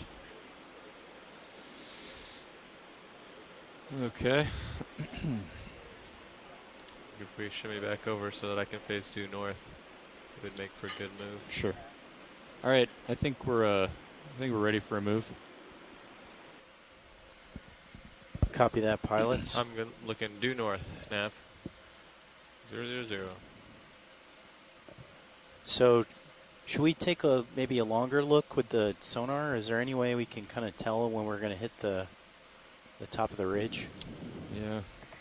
So we're starting to get close. Like D2, according to the Bathies, about 30 meters away. So, Chris, we've seen a lot of corals now so far today. Would you consider this a large-scale coral community?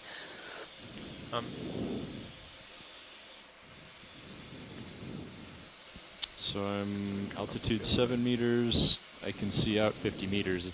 You know, it's pretty flat.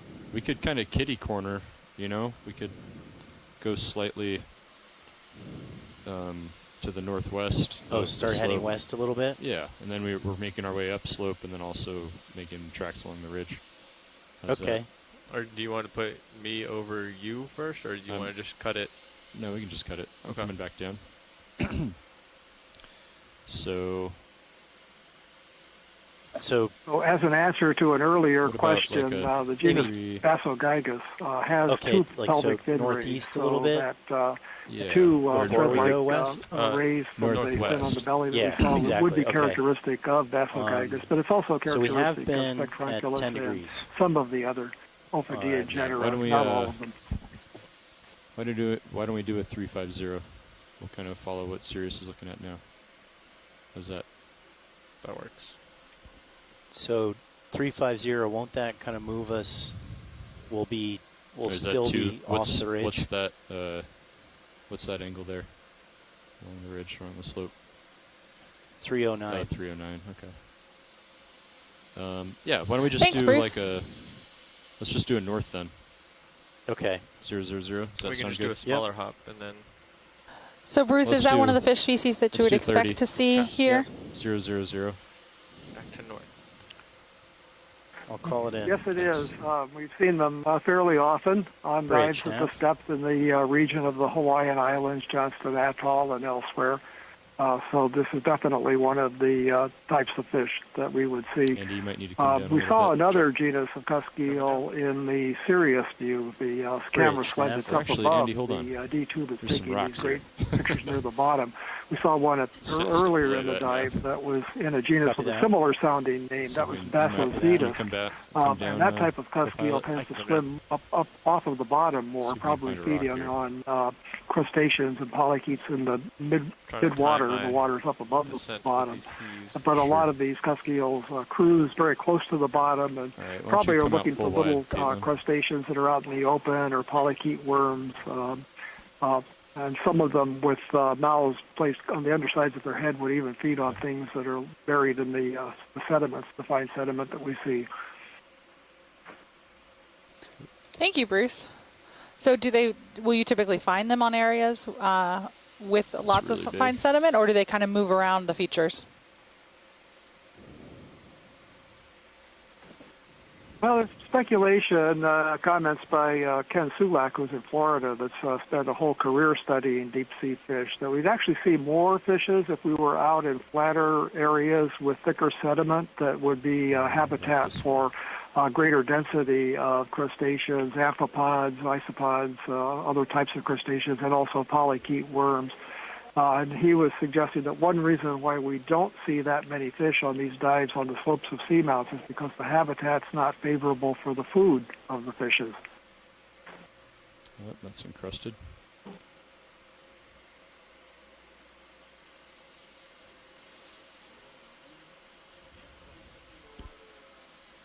Thank you, Bruce. Just gonna back up a little bit here. There's some rocks down below D2.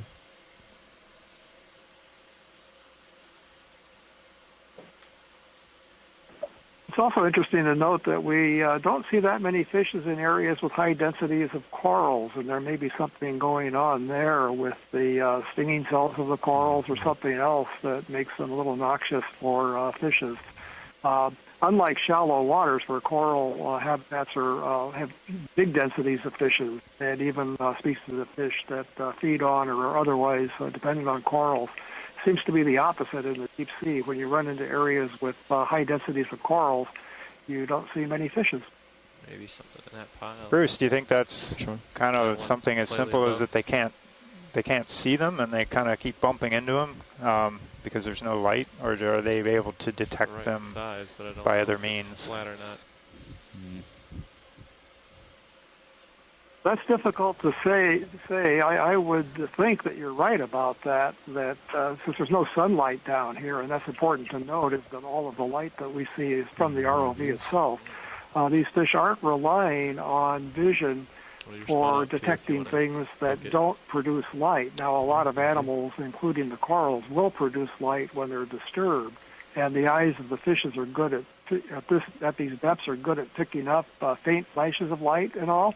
That might give a signal at some distance that there are a lot of corals in the area. Above the lasers. But the fishes are probably relying mostly on other senses, like the sense of vibration, water movement, pressure waves, using pores along their head and body, and then also maybe a sense of smell and even taste for sensing other organisms and navigating.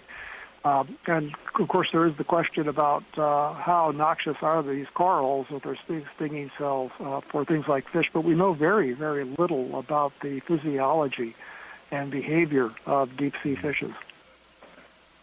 The one on the right, I'm trying to hit the skid to see if it's loose.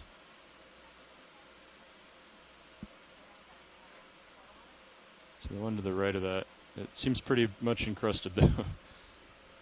There. It's that one with the angle on the backside.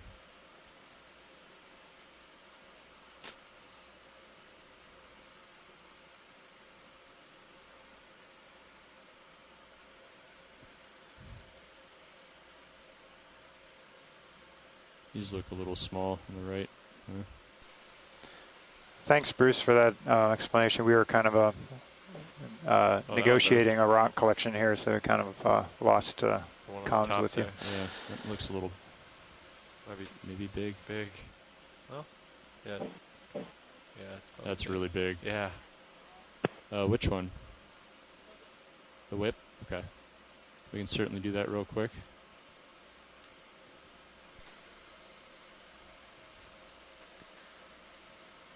So we're going to make a zoom on this whip right here. Let's see. It looks like it might be a black coral. Yeah. Maybe Tina, if you have any ideas of what this is?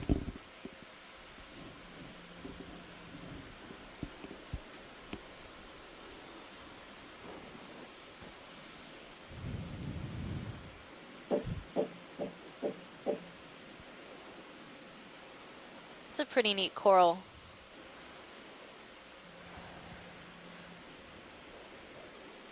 Let's come out a bit. The rock it's on is not a good candidate? No, it's too big. Okay. Actually, that one looks encrusted anyway. See the one on the right that has that sharp angle, I was looking at that one, but it's encrusted. Oh, can we look at that coral that's just up to the right? That looks kind of interesting. Sure. Go ahead and zoom in. It's heteropathes. Yeah, sorry. Yeah, Tina is calling this one Stichopathes, not the one previous, and maybe this one Heteropathes.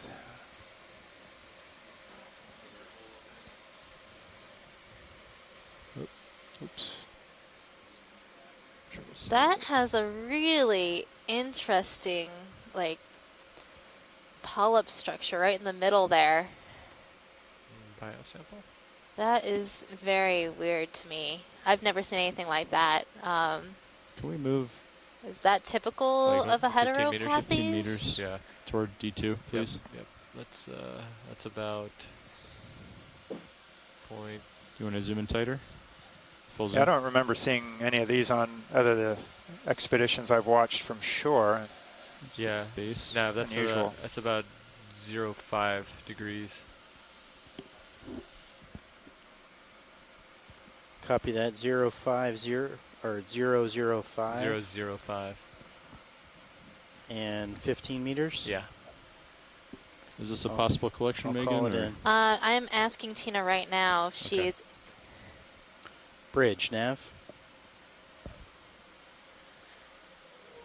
It looks very strange to me, so it might be. All right. Can we come out? Bridge, Nav. Yes, please.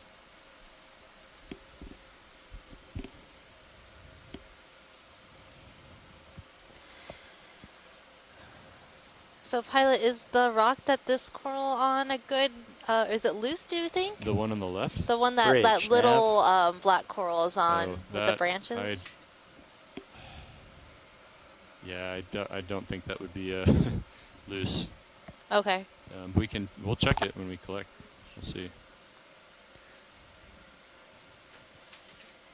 Are we having a hard time getting a hold of the bridge? I think we are. So we need to put in a ship move. We're getting a hold of the bridge now in order to get further up. But we won't lose it there. We're just going to back up and maybe see if we can find John a rock. Okay. Got to get those rocks. That's right. Bridge, Nav. Do you copy? All right. Get the rocks on board. I'd like to request a ship move of 15 meters at 005 degrees, 0.2 knots.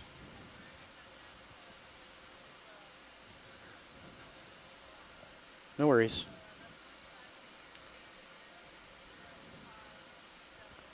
Good copy. Thank you, Bridge.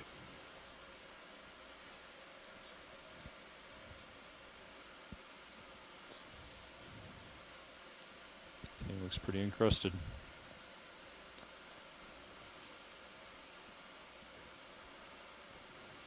There might be something on... No, it's encrusted too. Never mind.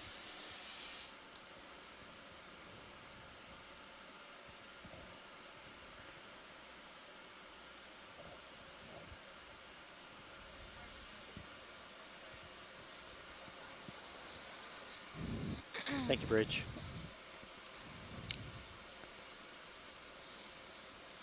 All right, let's see what we got here. So we're going around looking for some rocks. We have quite a bit of sediment dusting around here.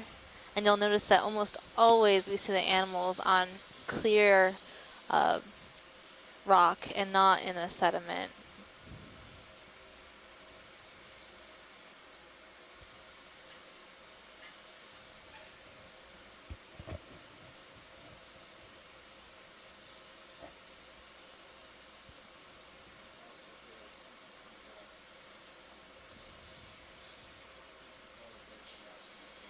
I wonder, maybe something over here.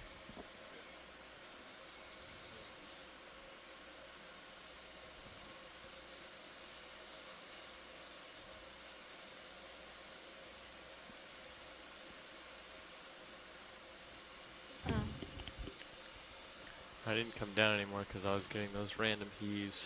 That's fine. They were very large. And you're right at the end here. Maybe one of these.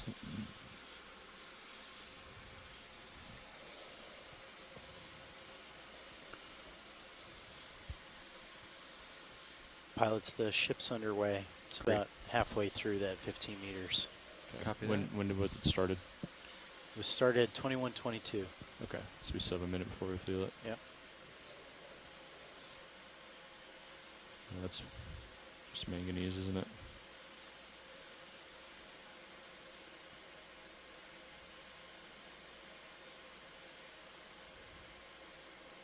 Hey John, what about this one here?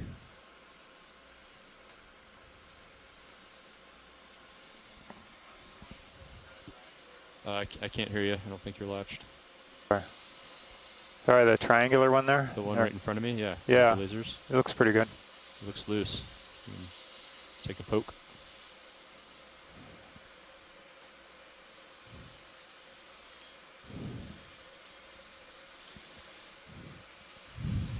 You're spun up. Okay.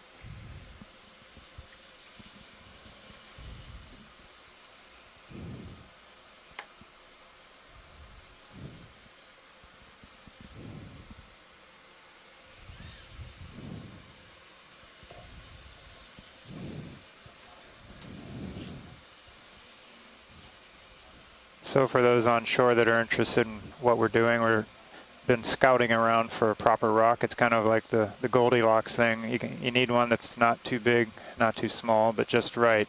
Kind of got to fit in the sample box. Can't be too small, otherwise it might be too much manganese crust and also not enough sample to actually do studies with when you do grinding up for geochemistry and so on. Well, we just kind of destroyed this one here, so I don't know. They're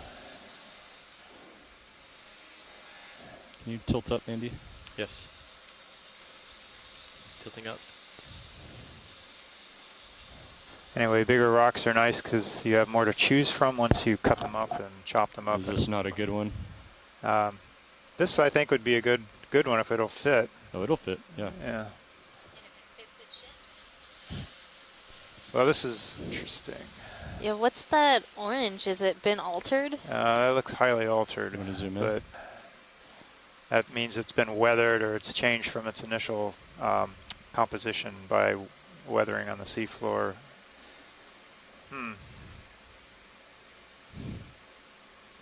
This actually looks more like it. Thank you, Bridge. What do you Could think, be a John? chunk of carbonate. Yeah, that middle part looks carbonate, but the outside It's all looks manganese. Yeah, well, that's what we'd expect. We can let it go if you're. Yeah, not. I think we'd let it go. Okay. Find something else. All right. Sorry, we're not having much luck here today. All right, come out.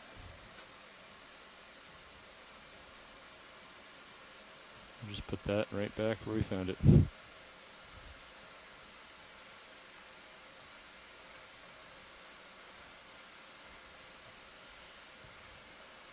right. You want me to use this? Yeah, well, no, I got it. I got it.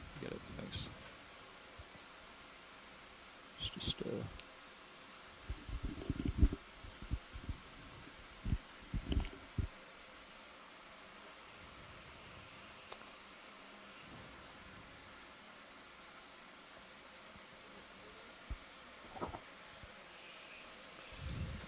Oh, there's a umbellapathes.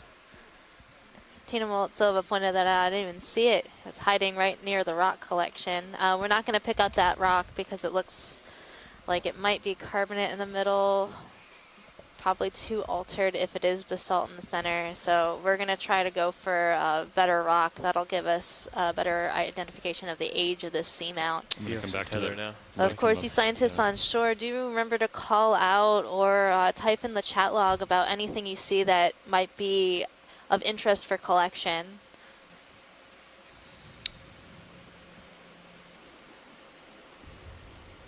I just love the color of that bamboo, the yellow one. It's great. Yeah, when you were on the other call, Chris Kelly was talking about how that's very unusual to see that bright yellow like that. But it looks like we've seen several of these now. Yeah, recently we definitely had seen that.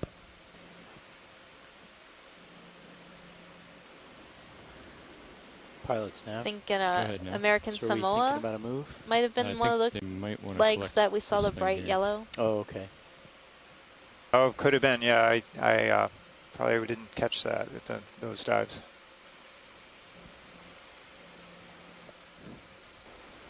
Okay, so we're still in the area of that envelopathies, right where we picked up the rock, Pilot?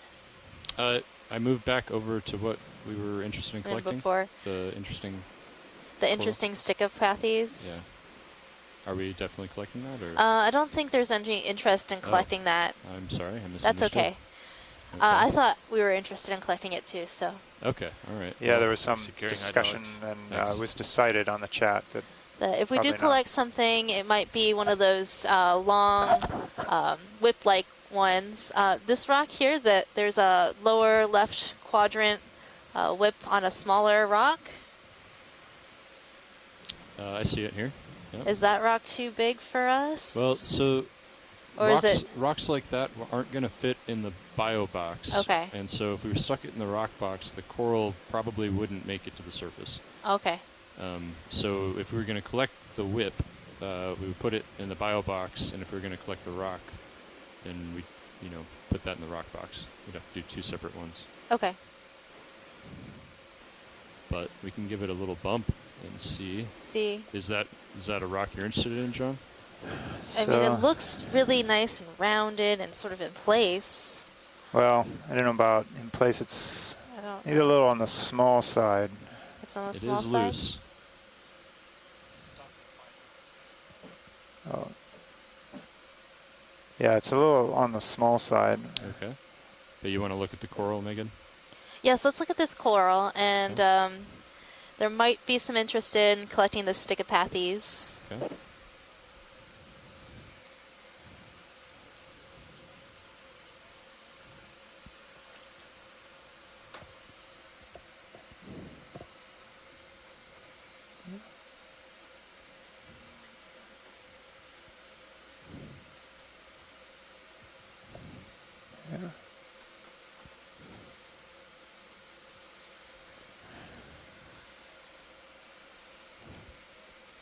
Okay. I'm just going to go ahead and brace myself here.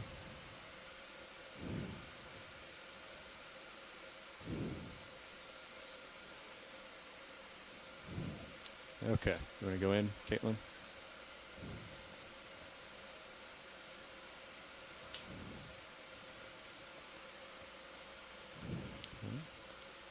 I'm going tighter.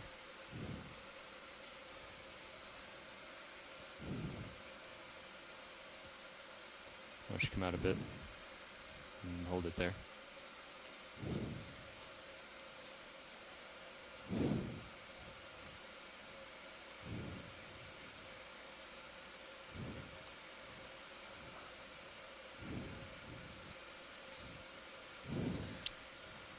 Okay. Any thoughts, Megan? So, just hold on a moment. Okay.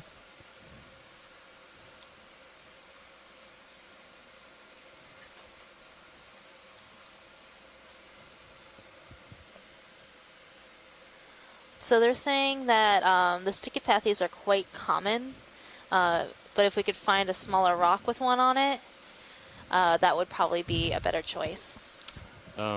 Is that because you're interested in the geological sample, or because you want a smaller whip?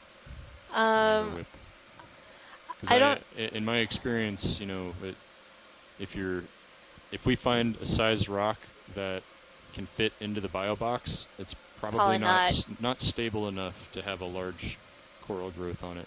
Typically, I'm not saying that can't happen, but I think we either decide for the biological sample or the rock sample, and trying to find both together can be really difficult. Okay, that's fine. Yeah, I agree with that. If this is going to be a good geo sample, we should grab it. I think John was saying maybe it was too small. Is that right, John? Well, why don't you give it a poke, and we'll try it. Okay, let's come out, Caitlin.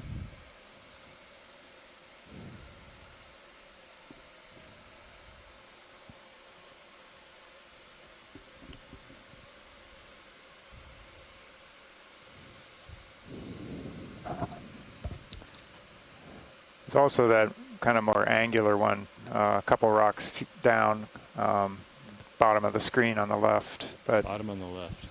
Okay.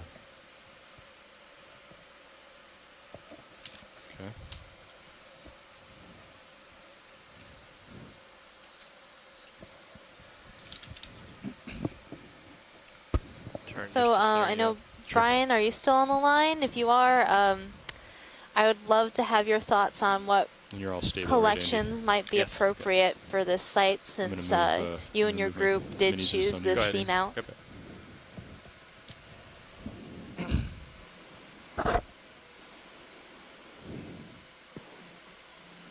Yeah, I'm still on the line.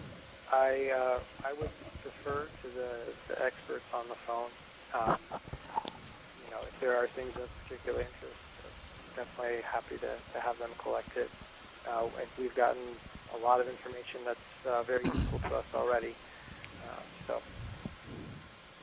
Okay. So I know you mentioned corallium and Paragorgia as particular interest, but this is a black coral, and I think your model included black corals in it. Yeah, it did.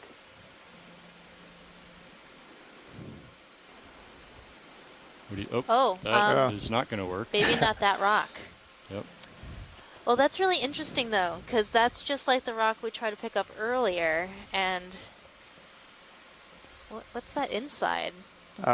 Yeah, so I'm thinking all the rocks around here are going to be like that, at least all the collectible ones. Just going to give a little scrape here.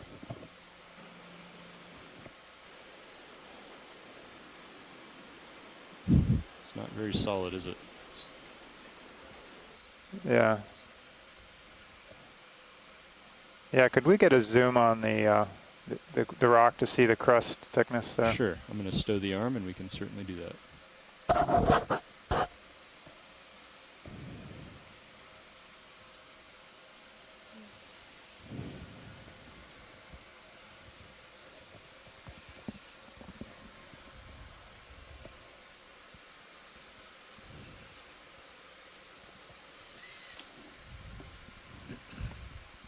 So is this just consolidated silt that's been compacted over millions of years?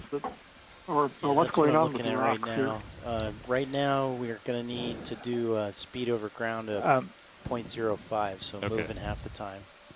Okay. Well, a quarter of the time, I guess. Is that with the recovery of 230? Say again? Yeah, Bruce, I don't know exactly. It's something that's zoom in. I said that was either that or right? something that's just routed out over cool. time. There, maybe we can get a better idea when we zoom in. Actually. Well, now that we've broken off the coral, if we can gently pick it up. Tian's saying that these whip corals are very strong. Sorry, Caitlin, I couldn't understand what you just said. But said. the tissue will slough off. So if we could gently pick it up, we could probably collect this. And then we can find out what this is. Well, this is very interesting. We can try. Depending on how soft this stuff is, we can try to pick it up from the base here. We can use a lighter grip force, but it might still break the rock, potentially. Okay. But we can try it. I'm just curious as to what this rock stuff is. That's just weird. Geologist, help us out. Yeah, well, looking at it, I think the other piece had a little bit better view of what was going on. It looked like it was almost a mix of stuff, kind of like what Bruce had said, but I think maybe like a conglomerate of some sort, which means it's kind of a collection of let's zoom out. Stuff that's compacted and turned into some kind of solidified So there is interest? rock. Let's just hold off. Okay. You can see some black bits Let's get inside a it. zoom real quick. Yeah, and it's then we really interesting. we can get a zoom. Now, it looks like it's been around long enough to have accumulated a bit there are black bits in there. ferromanganese crust on the outside, so that's interesting too. That is really interesting.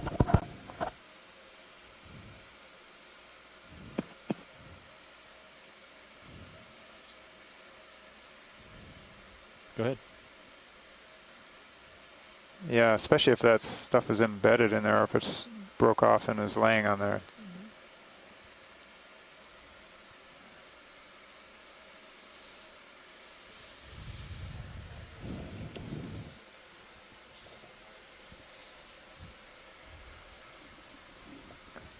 Looks kind of...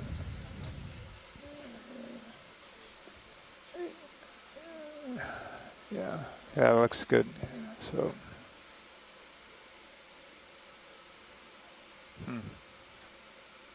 Wow, it's really pretty colors. I mean, just gotta say that. Is it like maybe sulfur compounds, like that yellow, or is it just like mud?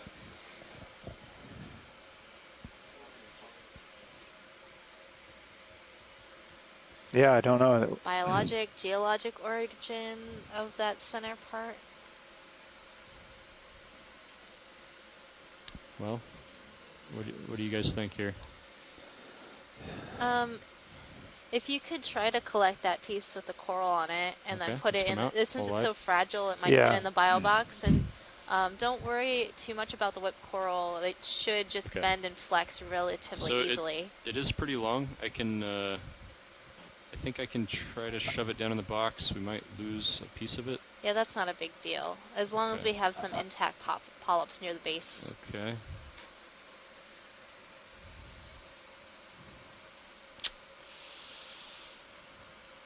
So I'll just give you the option. I can certainly cut it and get a piece of the coral. That wouldn't be too hard. But if I grab it from the rock, it might just crumble and blow away. But I can try it. I'm happy to try it. Okay. Let's try it. Let's try it. All right. I think it's because it's not quite completely necessary to get this coral, but if we can get both, that probably is the plan, right? It's probably the most interesting. And then we got to find a real rock. So I'm going to have to come up, and then you can bump the drawer out. Actually, you know what? Might be able to just back up. A slight turn.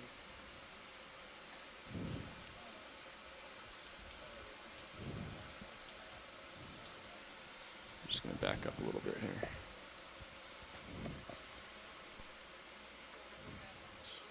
Maybe we can open the box. Either way, one of us, I was just going to say the same thing to you.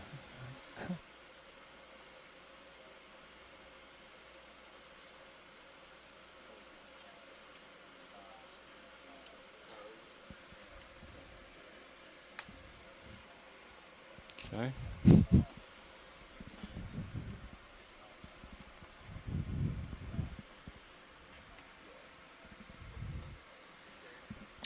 Indy, could you hand me the craft binder? It's that one second to the left, I think. Second to the left. Yeah. Just gonna do some light reading here. No, I'm just elbow rest. Yep.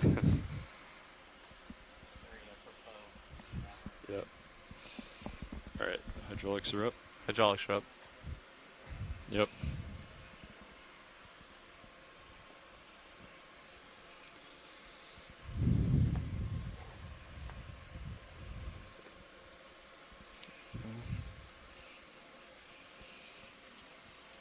So we're going to go for the port bio box. Okay. Obviously.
me extend it.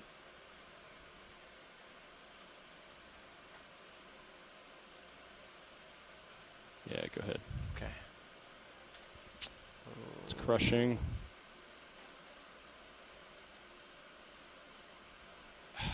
Yep. I was on the lightest grip force and didn't even press down all the way, and it just completely crumbled.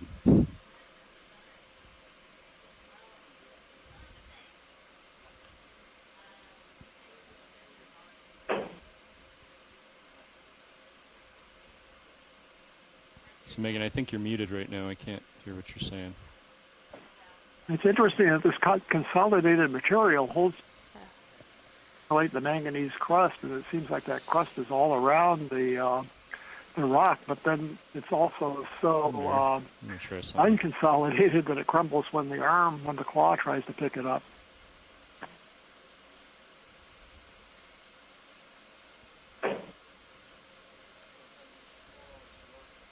Yeah, it is like a whip, and it's going to be pretty strong.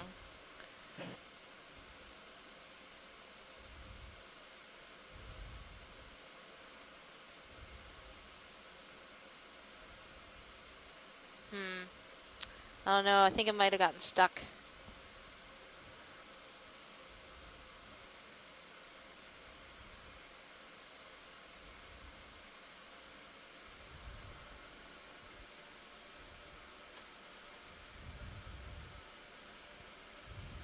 If you could move my mini Zeus over.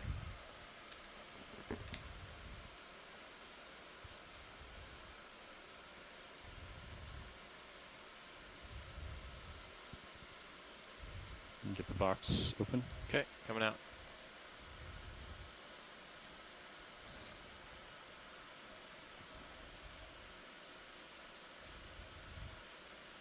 That is going to be as far as I can go. Okay. Safely.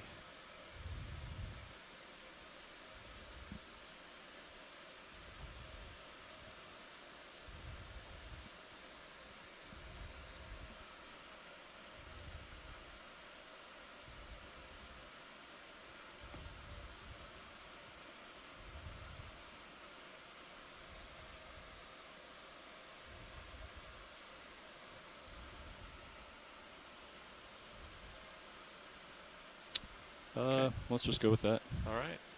Closing up. See what we get. Well, we got a small piece of it, Megan. All right, thanks.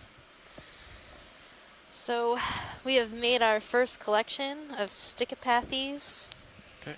I'm going to follow you up. Sure. Okay. And it has a little piece of this manganese crusted something geological. Just bumped the crinoid. Piece on the bottom of it. So that's going to be really interesting to find out what's going on there. Maybe John, when it comes to the service, will be able to tell us a little bit more about it. And the stichopathies is a relatively common species at these depths, so it's a really good character of the type of black coral we'll be seeing in the area.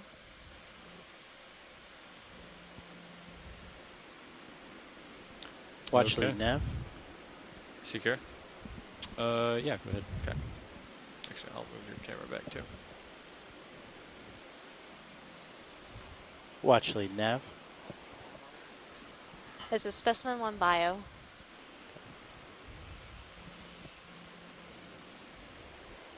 Yeah, so do we mark a, are you going to mark a, just not sure if it's a bio or geo. Can I switch back? Yeah, since it's mostly biological, I'm going to call it specimen 1 bio stichopathies.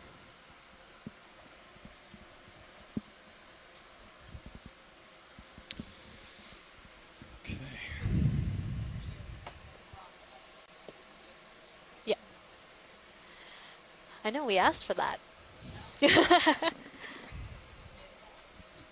I liked it. It's really great that we have a bunch of people collaborating with us on shore and on the ship, And so we were going to move the due people north, at is that Stennis right? have developed this Yes. great database for us to use to log our biological specimens. I gotta find you in the And like we the can associate shifted rocks, directions, we huh? can associate other yeah. animals to our It pulled main me a little bit. specimen.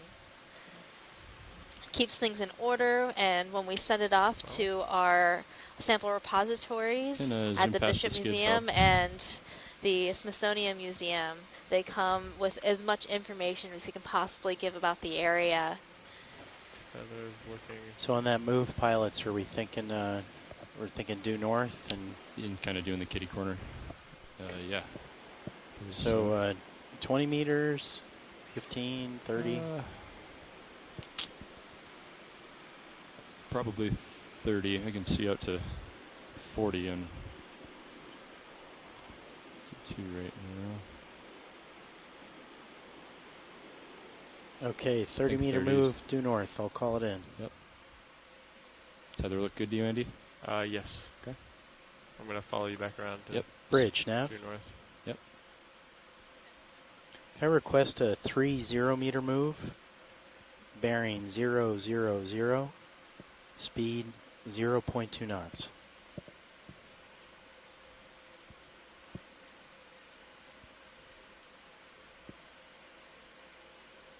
Good copy, Bridge. Thank you. Okay, this will be 000. Thank you, co-pilot. Moving to your center. Yes, my center. Meanwhile, back to this guy.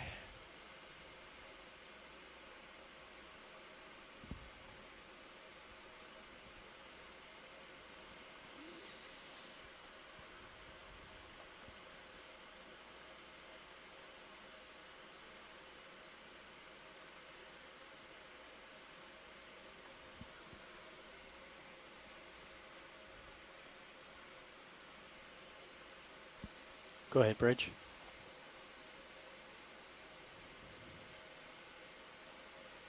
Thank you, Bridge.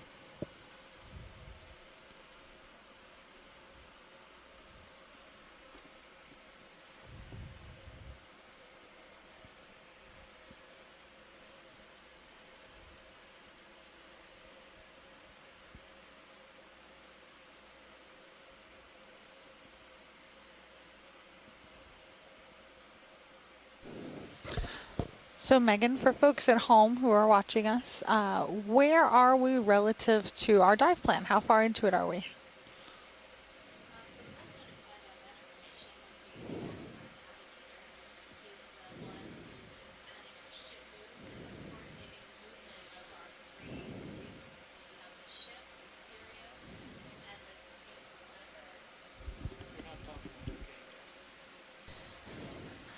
I'm not talking to anybody.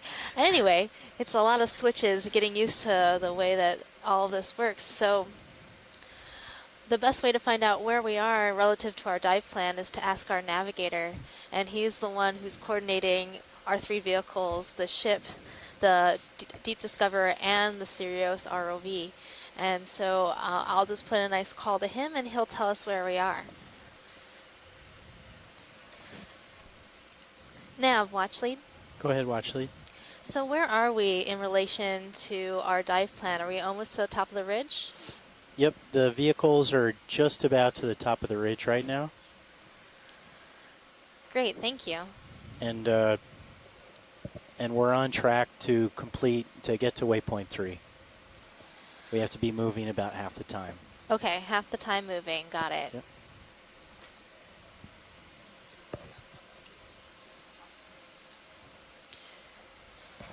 Okay, so the navigator told me that we are about to the top of the ridge right now, and we are on track to reaching the end of our track length that we planned earlier today. That means that we will have to be moving about half the time, and then the other half the time we have the availability to collect specimens and make zooms.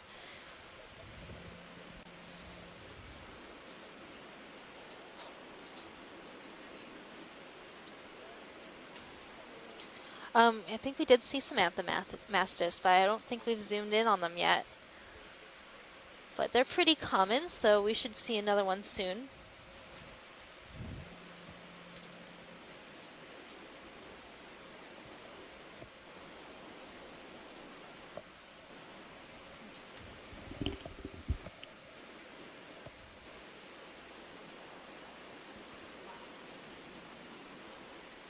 Just let me know when you're feeling the move. Should be within a minute or so, Andy. Co-pilot. I think Brian and the team at NCOS picked a pretty amazing site. They sure did. I mean, look at all of these bamboo corals. And then it looks like we might have a plexaurid over to the left. That sounds about right. Might be Swiftia.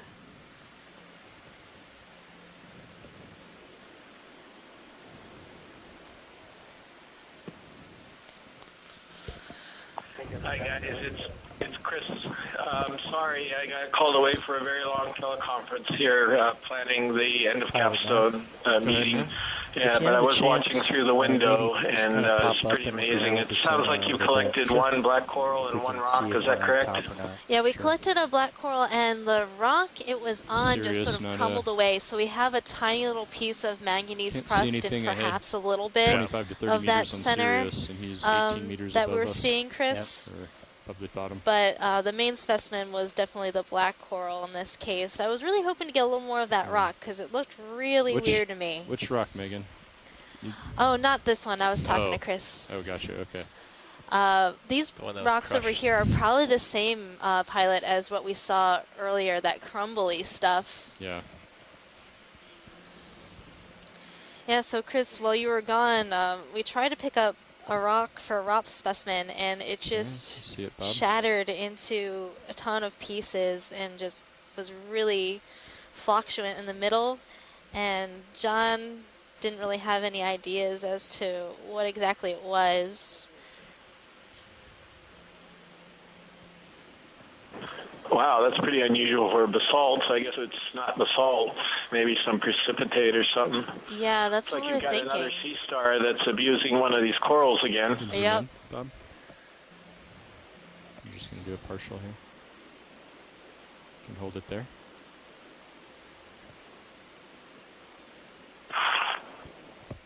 So has Chris Ma called in on these things? It looks like Hyposteria to me, but yes. Again, I haven't been able to listen or participate actively on the dive earlier. I just saw through the window what was going on.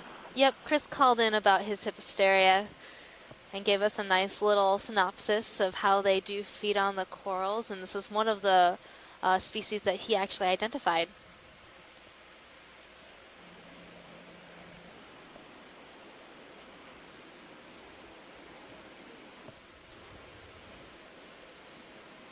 Pilot, can we pan down to the right? Sure, tilting Go down. ahead, Bridge. And panning to the right. And what do you see? Thank you, Bridge. This white coral, and there's a pink one right behind it. Okay. You want to go in for a tighter zoom? Yes, please. Let's go ahead, Bob. Hold there.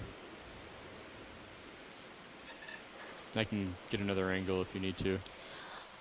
There's also, right when you're panning in, I saw a tiny coral. It was a black coral called Ballapathes down to the right. Okay, let's zoom out a bit. I'm not sure. Oh, the little, I see it. Yeah, that little snowflake looking guy. Yeah. You want to zoom in?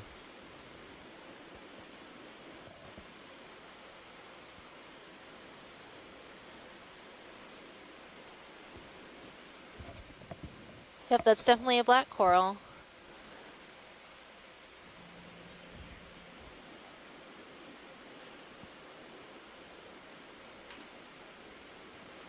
Now these guys are pretty neat because they have their branches all located near the top of the colony.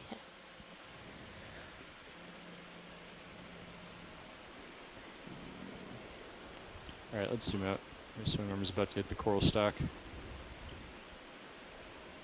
And those are Paragorgia. That pink one is Paragorgia right behind the Isidid that we zoomed in into, that white one.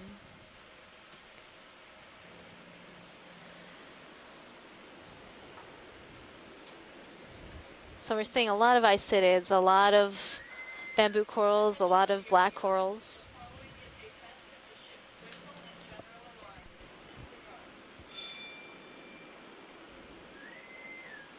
I did have a question. Is Seascribe up and running again because it crashed? And I haven't reopened it yet, but I'm trying to get set up to reopen it. But is it still working for everybody now? Yes, it is, Chris.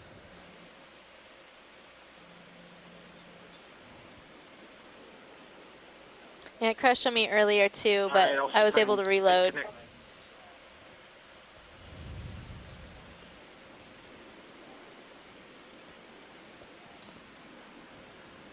It's Corbitellini, right, Chris? It's coming up. Yeah, I just passed it. That's what it looked like to me. I think you've got some Fariads in here too. You might have just passed over one that was a little bit down further. Just a beautiful bamboo community here, quite a variety. I don't know if either Les or Scott have chimed in on some of these bamboos, or Abby or anybody, but I've seen several different species for sure. We'd love to have it again, Chris. Yeah, so we saw one earlier that we thought might be J clade, but these ones, there's definitely a lot of different species and clades that we're seeing here.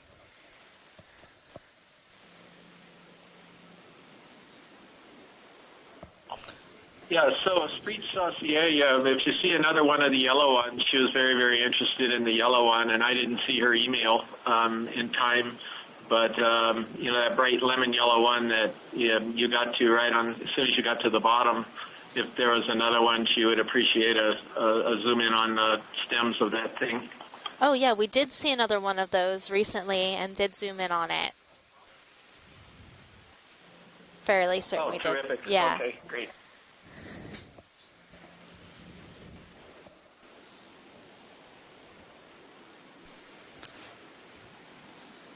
So, Chris, some of these corals that we've been seeing have been quite large. We had a question earlier about how old they would be if they were for some of these large colonies.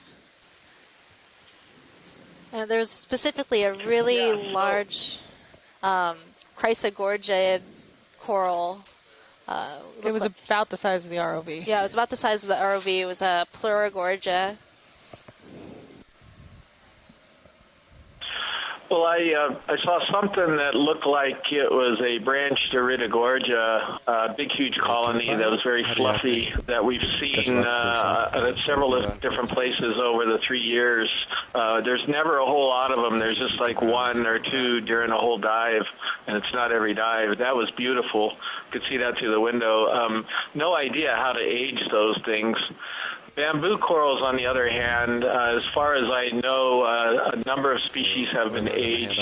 I'm not sure any of the ones you're seeing today have been aged, but some of the ages that have been talked about are in the hundreds of years, like 100, 200 years plus. Some of these really big colonies, they could exceed that easily, I think. Science, is it dead center? The small one coming in? Thanks, Chris. That's fascinating. Yeah, so there's a funny little sponge right there at the bottom. If he's stopping just for a moment, I wonder if we could get a zoom on that boulder. Oh, now the screen just changed. I see. I was frozen there for a bit. Sorry. Oh, there it is. Okay. Yeah, Chris, we lost sight of it for a moment, but I knew you were going to ask for it, so I made sure we got a zoom. All right, video, come on in. It's fuzzy looking.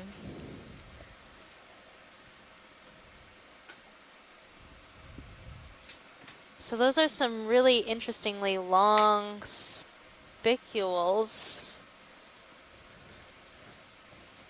They sure are. This has got a bit of a different structure to me. I mean, it looks like it's related to Regadrella, possibly. I'm almost certain that it's a euplectellid vase. This is a glass sponge in the family Euplectellidae, but you can't really see the attachment, can you, down there? But it's a very unusual Regadrella, I would guess. I've never quite seen one that looks like this before. Yeah, I just wanted to know if we're moving right now.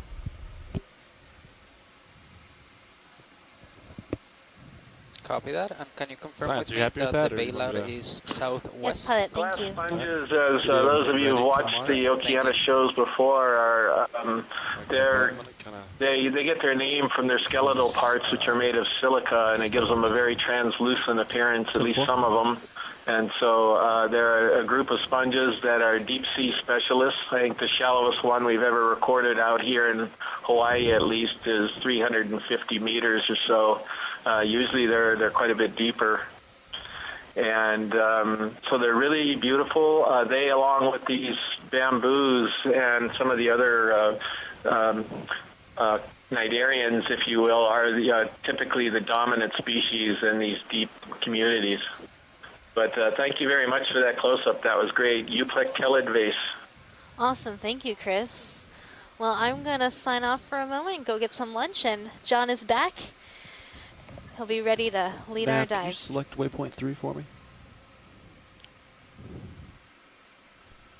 It looks like there might be a fish in the center right, kind of poking his head towards some rocks. Yeah, copy that on the fish.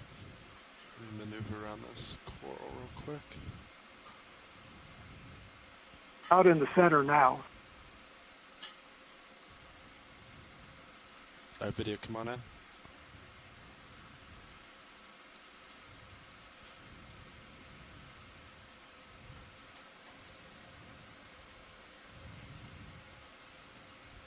This is another cusk eel of the same type that we saw before. You can see the thread-like pelvic fins, the paired fins that are up near the throat that are reduced to just the slender fin rays with no membrane in between. This is what we've been calling, I believe, spectrunculus, but I'm not confident about that identification. It's a little different from the actual spectrunculus that people see in deeper water. Doesn't quite look like Bassogigas to me. Chris, are you still on? Do you have any thoughts about this? So I would tend to agree, Bruce, but you're the one who really knows these better. But it looks to me like it's what we've been calling spectrunculus. So this is another cusk eel. We've seen, I think, 3 different individuals in 2 different genera during this dive so far. This one's giving us a better view. This is one of the genera that cruises along very close to the bottom. It's probably using those fins on the up by the throat as what's our off-bottom time? sensory organs. They may even have little taste buds on those fin rays, kind of like the whiskers of a catfish cruising along. We're going to have to do some work, I think, to figure out what this thing actually is. Fish is gone. But it's definitely a cusk eel in the family Ophidiidae.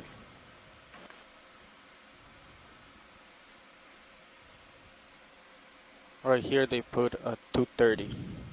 Okay. And then our off-bottom time would be 23:33. So Copy. about an hour and a half from now. Copy that. Sounds good. So you select waypoint 3 for me? Thanks, Bruce. Yeah. So I have an idea of the heading of that? Yeah, thanks. Sled bearing 300 maybe? Okay. Yeah, they were saying that they were still looking for the top of the ridge. Okay. So when we get there, One of the we can things that just causes head some confusion about the northwest. identity of that fish is To the that top people of the see Seamount. spectrunculus in deeper water around baited cameras, Not right now. and they're usually larger and pale in color. Maybe there's some Fernando, you're thinking make a change move in north color from darker to Aquaria lighter Ridge, or and also variability Aquaria of Ridge, color in then different go areas northwest. Is that that correct? we're Yeah, seeing. exactly. But Let me know if you guys that's one of the think you're on reasons top for the of it or we're confusion still- about the identity Yeah. of that fish. We're definitely not on top. But if we want to do a move, 30 meters due north or something. Do you have me latched, pilot? Because I cannot hear you. yeah, I can hear you. Can you hear me? I cannot hear you at all. Well, that's fine. I'll just talk to co-pilot. How's that? There you go. Yeah, I can Bruce, hear you now. those, you mean the coloration is different in patches on the fish least, itself, north. I or don't wanna go east, those different Copy. fish are What were they going? different colored in Past different moves. places?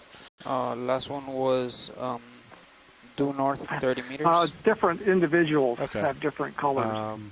So I'm fine there's with one of those. there are differences in And then how hopefully we can start rotating more west. what the color is with, say, Alright. the Atlantic populations and North some of the 30 deep sea meters fish at versus 0.2. Pacific. There was some discussion Sounds good. about that Yeah, last sounds year by email among experts on deep sea fish about what the variability among individuals, between light and dark individuals, is between the different ocean basins and also different sizes of the fish. So it's a little bit confusing, but there's an interesting question about what the color variability is of deep sea fish in different geographic areas and different sizes of the fish. I didn't state that very well, but I hope that made sense.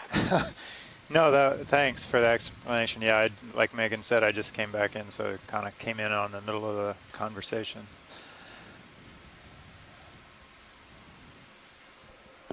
Go ahead, Rich.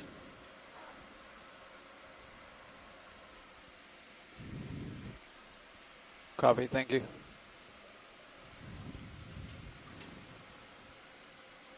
So it looks like from the nav screen we're kind of starting up the ridge. I guess we've been going for a little bit, but turning up toward the along the ridge rather than climbing the ridge.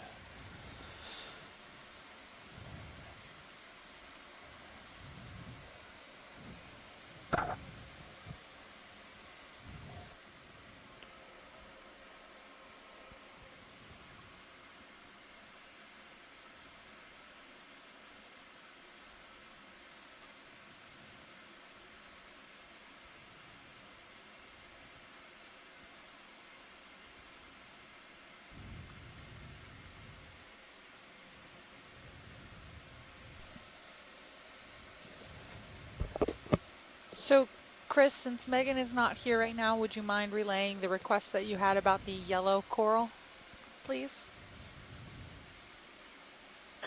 Yeah, so Esprit Saucier used to be in Scott France's lab, and I think she worked on genetics and bamboos and some other groups of corals, if I remember correctly. Anyway, she's there watching the Okeanos dive, or was earlier, and saw the one on there and asked if there could be a Zoom. I guess she's not hooked up yet to be an active participant. But I didn't see her email for a whole hour because I got called away from the teleconference, so I missed it.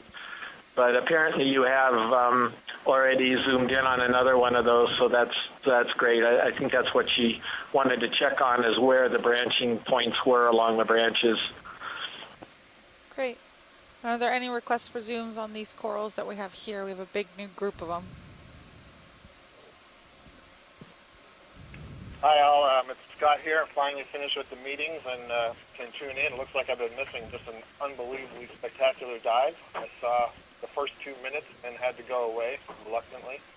So I'm assuming you've already looked at many of these different bamboo corals. I see there's quite a diversity, so I'm reluctant to ask for any close-ups that look what you've done. But as far as I'm concerned, you can zoom in on everything. Just kidding. Yeah, we did look at quite a few different species and zoomed in, and we had quite a few commensal zoom-ins and considered collecting a number of them, but in the end, after discussion with the group on the chat, we decided not to yet. No.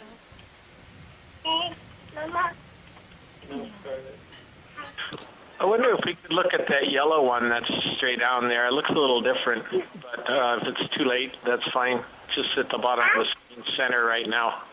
Is it the one to the right or left? Do you want the one on the right or the left, Chris?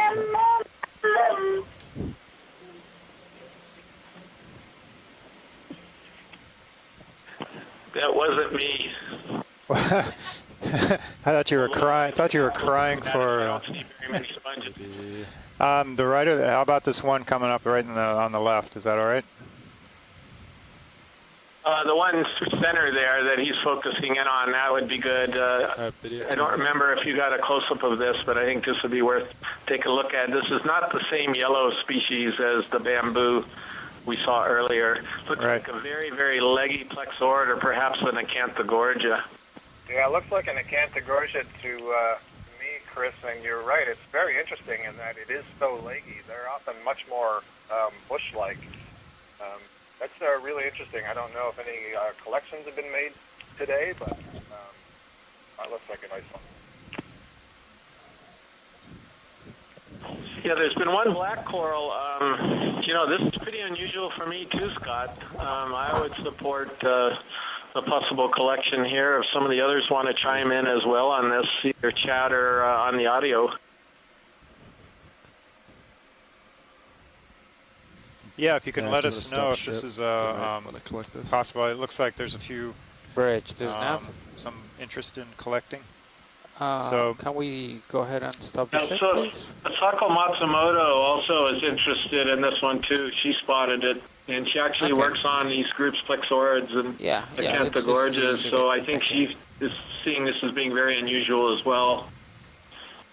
I think it would be worth grabbing a piece of this.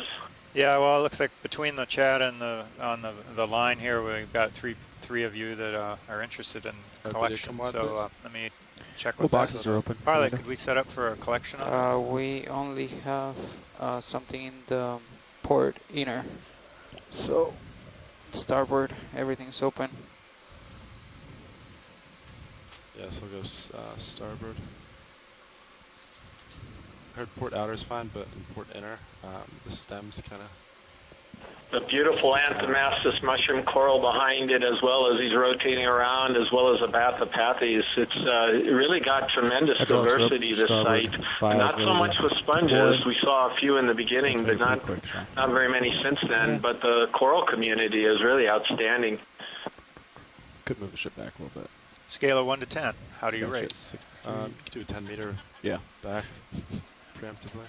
I'd put it up there as an 8, maybe. It's pretty high. 8. I think you only are rating it 8 because you missed a chunk of the dive, Chris. I think it's a 10. We had a 10 plus going on there earlier. See, it's like the Olympics. You're not going to judge your first diver off the boards with a 10.0 or something, right? You're going to dive them a little bit lower to leave room for later communities. I guess so. But somebody's going to have to define what a leggy coral is before I enter that in the log. I don't want to, get in trouble or do something that's not standard scientific jargon. All right, Biddy, do you want to come zoom in real quick on main HT? Okay, Scott, you take this one. What's a leggy coral? Come on out, Biddy. So I didn't catch that, Chris. John is a little concerned that leggy isn't real scientific jargon, so I thought you could explain the meaning of leggy. Oh, I see. Yeah, sure. So what we mean is that the branching is somewhat sparse. There's a lot of spacing between them, and each branch is fairly long before it branches again. So instead of seeing, it may not come out like a bush that is a whorl that is branching in multi-dimensions. Instead, it's a loose planar fan. All right, Biddy, come on will. back in. So it has to do with essentially the density of branching. Okay, thank you. So Science, how much of this would you like? All right, shore side, how much of this, how much would you like of this specimen? 90. I would grab lift up. Probably snip at some critical part?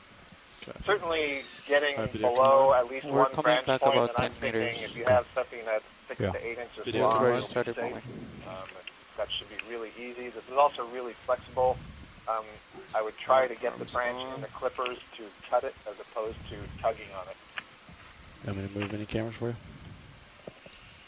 Okay, I guess, Pilot, if you caught that, something 6 to 8 inches below a branching point and clip it rather than 6 to 8 pull inches below branching point. Video, come on in, main HT real quick. Stop there. Asako wants us to take the whole rock. There's lots of great corals here. I like her thinking. All right, so Science, relative need a to bulldozer. the base, at what point would you like it cut at then? Because there's a lot of branch points.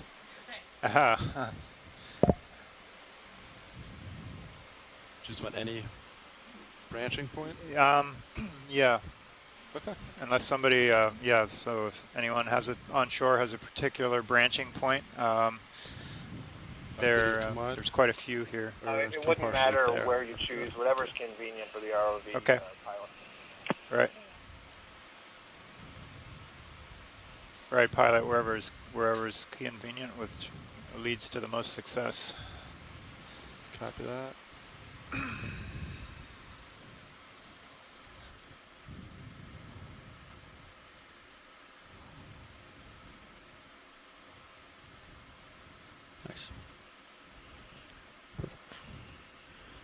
Starboard side is what I'm thinking. Let me know when you're ready for me to extend. Yeah,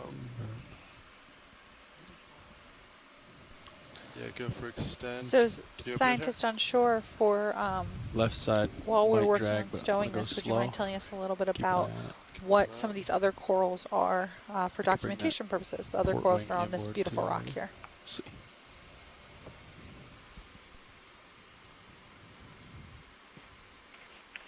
Sorry, Casey, I didn't quite hear that. Were you just asking us to describe some of the other corals while we're here? Yep, we've got quite a diversity of different types of corals. So I was wondering if someone could tell folks at home what are we looking at? Sure, yeah, I'll take a stab at that. So most of what we're seeing on this little rock here are octocorals. I'm seeing a couple of different reddish-pink ones. The yellow ones, what we think is in the family Canthogorgiidae that we collected. And then the white one on the lower right that looks to me like a little primnoid, perhaps. And then in the sort of foreground center just to the left, it looks like there's this light brown-colored feather. That's actually a black coral, so not very closely related to the other corals that you're seeing on the rock here. Probably in the genus Bassipathes. Nice. So just up above that feather, you see a pink colony. It's got these very long, tall polyps. That's Anthomastus, referred to it as a kind of a mushroom coral. And then to the 1 o'clock or 2 o'clock of that black coral, there's another pinkish fan. So when we were zooming in there, I think I saw that was some kind of corallium, one of the precious corals. And I didn't get a close enough look at the white fan, so I can't identify that. In the background, I see there's a white whip that's kind of pointing up to the upper right corner, and that looks to me like a primnoid whip, another kind of octocoral in the family Primnoidae. I'm going to guess the genus Candidella, but I can't say for sure without a closer look. But really nice diversity here in this one spot. Just.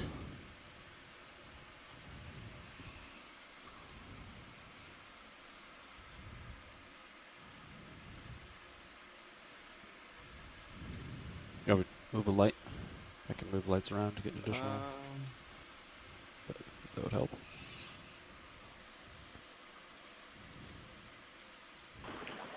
So, John, I just wanted to get clarification on the rocks. So you got one rock piece, I guess, from the black coral that was sampled, and then the other one kind of crumbled. But do we have a solid geologic specimen or sample yet, or are you still looking? I'm still looking. We were looking earlier in the dive. Well, I think you were off on your other telecon, but couldn't find anything that looked appropriate or was, either like manganese slabs or things that were attached too much or too big.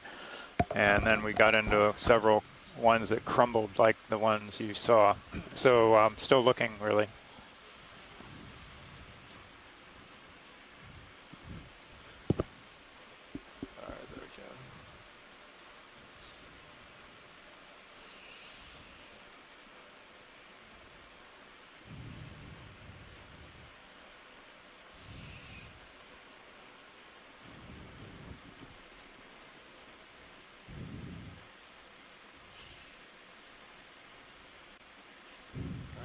My signal's off.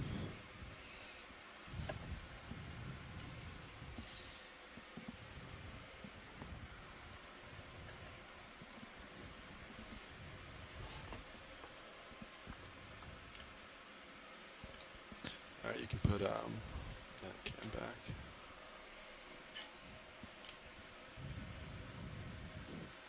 Okay, co-pilot and pilot. Right now the ship is not moving. Yeah, I can push out real quick and we can get another one in. Copy. So we essentially went 20 meters. Are we still far from the top of the ridge? It's hard to say. Yeah. We could. On high pack, I'd say no, but real life. Yeah, that might be misleading. Copy. Yeah.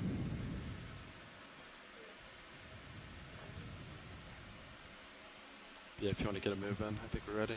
Okay. 20 meters good or 30? You can do 30. Yeah, I'd go Okay. 30. 30 due north coming up. Right. Securing hydraulics now.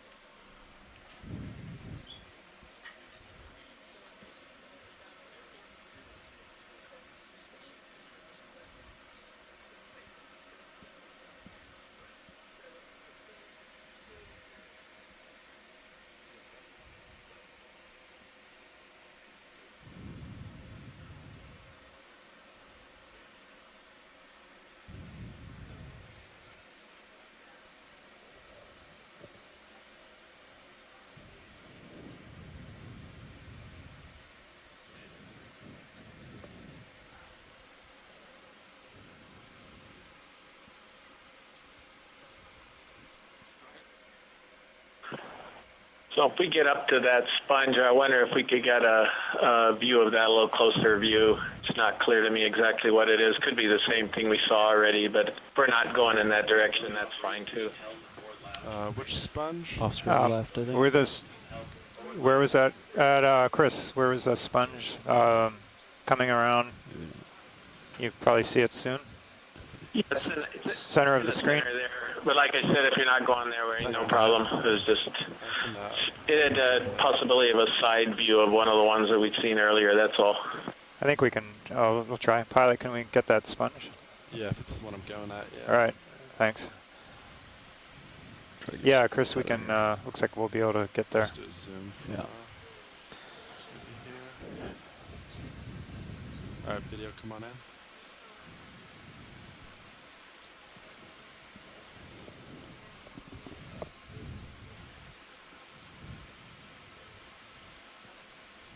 He looks like he's doing some breathing there. Yeah, this is definitely a glass sponge. Right, Chris? So what? A glass sponge? Yeah, glass definitely sponge. a glass sponge. He's got a weird sort of stalk that's kind of bent out at a right angle before he starts going up. You can sort of see it going down there off to the right. So this is a euplectellid vase, but a different one than the one we imaged a little while ago. This is in the subfamily Corbitellinae, which is really the subfamily that includes all the vase-shaped kind of sponges in that family. And this is something that I think we only call Corbitellinae new species, but it's a little bit weird in that it looks like some of these protuberances coming out of the side look like they have osculum right on the end. I'm not sure I've really noticed that on some of the other ones. But I really appreciate that, and I wonder if you could get a close-up of the fuzzy hairs that are coming off of the bottom of it right now. Is that full zoom video? Only if you define osculum. I see. Yeah, it's not. Osculum is a hole, and I just want to double-check to make sure this isn't one of those weird black corals that's commensal on some of the glass sponges. I think these are just lateralia or glass sponge protruber, little hairs that stick out from them. Like, I don't think that's a black coral. Those hairs from the... now for commensals like that. Great, I'm fine with this. Thanks very much. And Corbitellinae vase in the family Euplectellidae. All right, thanks, Chris. You've got an anemone on the left side on underneath the overhanging part of the sponge too. Oh. Possible fish, my center of view. Yeah, in the lower close to the ground. Lower third of it, I guess. Is that? See the dark spot. Moving. Yeah, that's right. Yeah. He's moving towards me, so I would not attempt at this point. Copy. So, Chris, drifting off to my port is that side. I isited behind the Corbitellinae Acanella weberi? It looks like it has like that tri-branching pattern. Megan, before you go there, before we move, there's a coiled whip just to the right of the sponge. You won't have to move the ROV, but I'd like to look at that unless you guys already have. Okay. Verify that. Mr. Good That'd be black coral. Yeah. Pilot, watch lead. Yeah, Washley, go ahead. So there's a coiled whip to the right of the sponge. Could we take a look at that?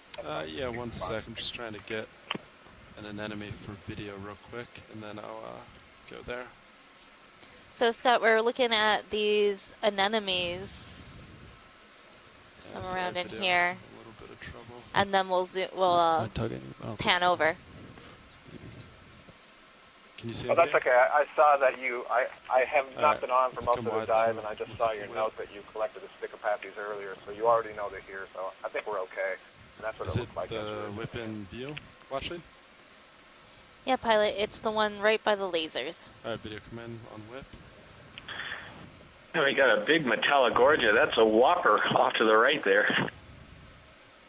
Whoa now, one at a time, one at a time. Product placement there, Chris. Coming back. That looks like a transformer Metallogorgia. It's definitely one of the largest ones I've seen. Now I know that's not one of the scientific terms. Yeah, this Sticopathes looks almost exactly like the one we saw earlier. Ship is stopped. Probably got a little I think we're good for science on this. All right, video come on. Thanks, Megan. No problem. All right, I'll center up with you, co-pilot, and push forward. That is definitely one of the largest Metallogorgias I've seen. It's over our 10 centimeters across. Tethers. I'm coming back up. So those lasers that you see in view, folks at home, those lasers measure 10 centimeters across. And what's really great about the laser setup is that if we're looking at something nearby versus close up, it's still measuring that same 10 centimeter or 4-inch space in between those lasers. And that gives us a really good idea of how big these corals and rocks are. So if we're going to collect something we know will fit in our rock boxes, and if we see some really big corals, we know approximately how tall or how wide they are. Video co-pilot. Go ahead and zoom on. So I had a question about current flow. Do you guys have any idea what direction the current's coming from, or did you guys mention that earlier? I'm just curious. You're getting pretty good current right now, and just wondering what direction it's coming from. Yeah, let me see. I think we have the ADCP up We'll let it go. somewhere. Yeah, as soon as we're done with zoom on Sirius, we can set it up. All right, drive into your center, co-pilot. Sorry, some big heaves in there. Yeah, it's all right. Trying to get too sick. 61 minutes, copy nav. 1 hour left. Yeah, we should. If we keep moving, yeah, we definitely should. All right, we're centered up. What's ship status? We're holding station. All right, I think we can go for a move then. Okay. Have we acquired the top of the ridge? Or we should still be moving north? It still looks like a pretty good upslope. Go north 30.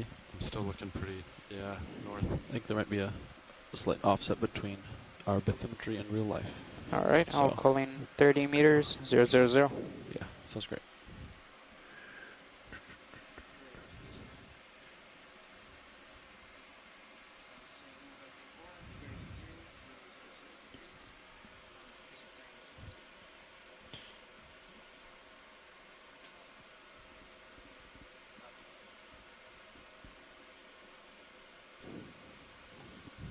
Bring that lower swing arm outboard if that's okay with you.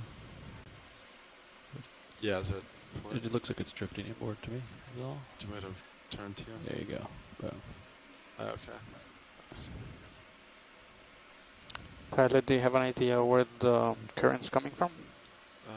Give me 1 second. I can try to find out. So I'm looking north. Wonder if we could take a look at one of these stock sponges down here, unless you guys have already imaged them already. I think that one at the bottom center of the screen, maybe something different. But Yeah, I don't think we've seen those stock sponges yet. So we'll definitely ask to take a look at those. Yeah, stock sponges. Yeah, as far as current goes, Little poof balls. Stuff that's hay. There's not a whole lot of current that I can feel or see. Maybe from the north, though? Little bull soma. The current seems to be coming a little bit from the north, but the pilot is saying that it's not that strong. Yeah, right now there's barely any current at all. You said from the north, is that right? Yes. Okay, thank you. Is this what you want to zoom on? Yeah, those little sponges on stalks. They look like little Lollipops. Yeah, lollipops. Blow pops that we have in the outer Or, room there. Little, what do you call those, gallbits? I was wrong, Fernando. I was wrong. The correct term is lolly sponges. Lolly but, sponges? No, just joking. Yeah, we could start calling them that, or not. This looks like something that we call Sacocalix, and believe it or not, it's another one in the same family, Euplectellidae. Euplectellids have both vase-shaped sponges and stalk sponges, and the stalk sponges are in a subgroup called Bolosomini, and the vase sponges are on a different subgroup called Corbitellinae. So this would be in the Bolosomini subfamily, and I think it's in the genus Sacocalix, based on those, again, the ruffles or the protuberances coming out of the side of it. It's got a big osculum on the top, and then it's got the stalk and the nature of the stalk as well. So that's great. It's the first one I've seen today, and you don't see them all that often. At least we haven't for a while. So Sacocalix, stalk sponge in the family Euplectellidae. Thanks, Chris. All right, Science, are you happy with that? Yes, pilot, that was great. Great. Video, is there anything you want more from this? Now there's another sponge in the background. I'm not sure if it's stalked or not.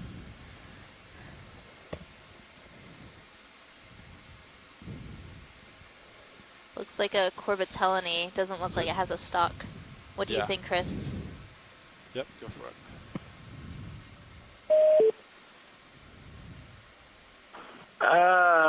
Let's see. Has a tiny little crinoid on it. It's the same thing, and the stalk is kind of hidden underneath all its ruffles Yeah.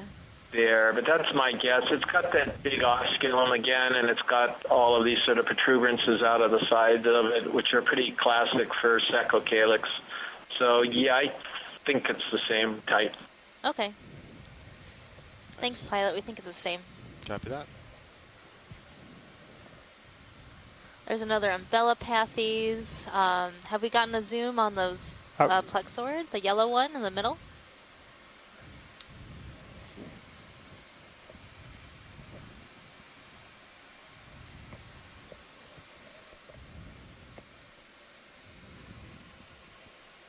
Does that mean you like a zoom, Science? Yeah, pilot. Can we zoom on the yellow? Yeah, copy that. Oh, we still have about... Yeah, and Megan, the one on the right, is that what you're thinking might be the Weber eye? Is that correct? Yeah, I think, like, because it does that branching pattern like Weber eye.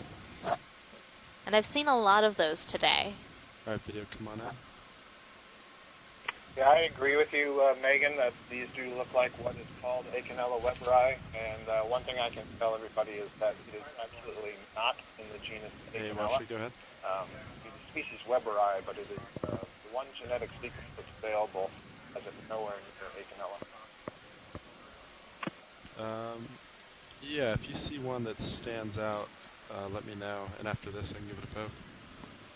So, are there any thoughts about this plexaurid we're looking What's at? Or ship status? We might want to poke for a rock. Okay, we still have about 4 meters to go.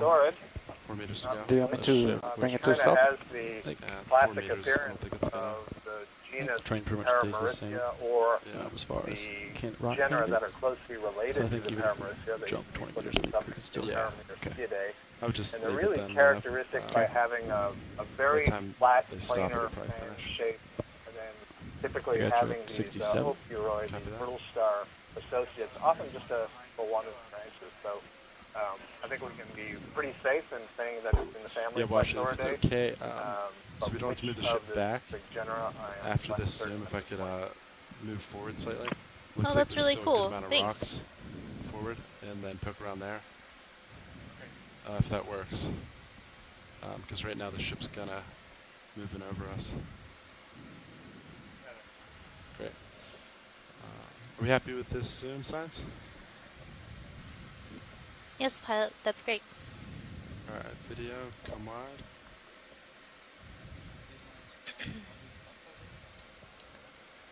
So we're seeing a lot more of these sticopathies, sonambellapathies. There's like a lot of different Okay, types of so black we corals pretty around much just here. came to stop. There's a really Copy. interesting large vase out in the Should be able to find a rock in distance. here. Oh, yeah. That might be another sponge in the Corbitellinae family. Yeah, watch the it. You see a Euplectellinae. rock. Oh, I don't know. You don't know? Something It looks like different. a You never vase. know. That's my long distance shot in the dark guess. I think you're right, Megan, but of course it's a sponge, and so I'm trying to do misdirection here to see if we can take a peek at it. Okay. Well, we're looking for some decent rocks. These ones look pretty angular, so hopefully they're not like the ones that are lower down on this seamount that were just filled with mysterious I think I am still moving. geology. We're at 1,700 meters. Mysterious geology. Rock a little bit more Well, you didn't really tell me what that You didn't take brown, yellow stuff was. You didn't take the mysterious geology lab when it was offered in your undergraduate program? No, we only had one geology course. It was called marine geology. We went to the beach and did beach profiles, and we did a coral sample in Tampa Bay. It's quite fun. Well, some of this stuff could be consolidated, the crumbly stuff, consolidated sediment stuff, so it might not be too different than that. But who knows? We'll have a look when we get that piece up, hopefully. Oh, I see a purple coral. Everybody loves purple coral. Yeah, anywhere in this field would be great, John. Copy that. Yeah, actually, do you want me to poke around in here for rocks, see if any of these are loose?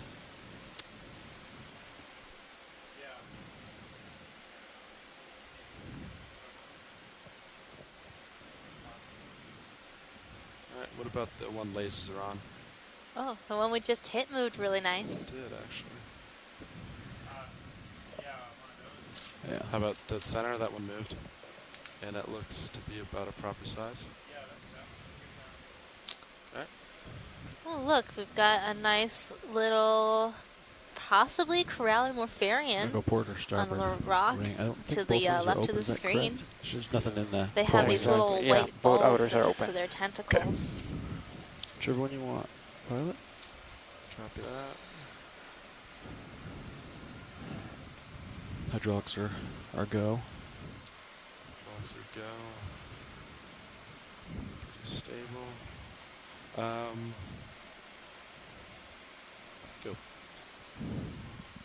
I'll just stick it in I'll go port. I'll go port side? Yeah. Let me bring that wing in. Yeah, I'll open the lid. Did you say outer port? Port forward. Port forward for rock.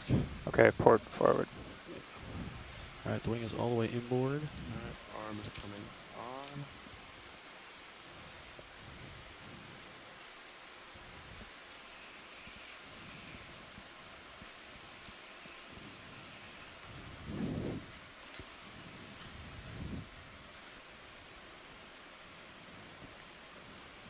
There we go.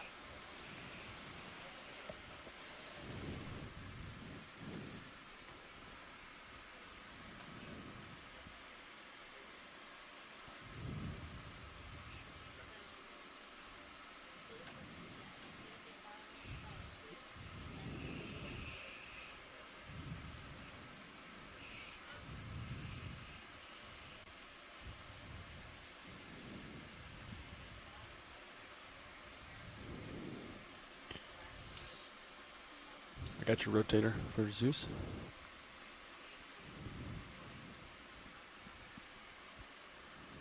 Awesome.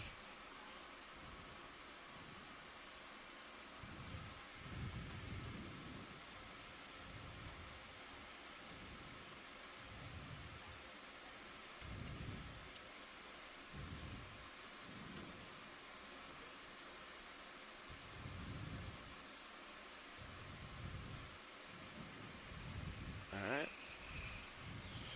That's Did you looking come like on a in? mighty fine rock right there. We're gonna get a nice zoom in, see if there's any associates. get a little bit better idea of what this rock is like. How's it looking, John? Probably should ask if we give it the crush test, but I don't know that I want to. I have a pretty high grip force. Okay. So it looks pretty good. It looks and, solid. So I think let's take this one. We need to get one. Copy that. Video rotate for you. Yeah, so field ID would be rock.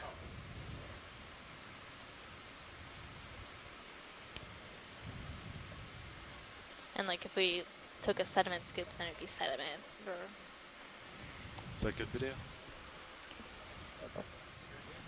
Alright. Come wide and I'll stick it in the box. It's like you got a lot of these little forams and an ophiurate on that as well on the underside.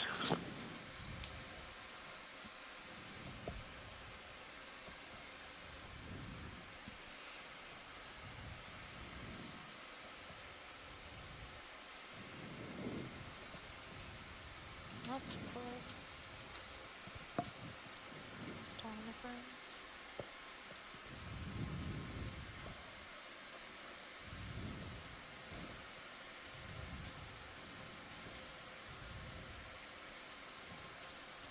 Alright. Copilot, can you wing out to close? Nice. Might not close all the way. Let's see. Oh yeah. Oh yeah. Nice. Very nice. Package is secure.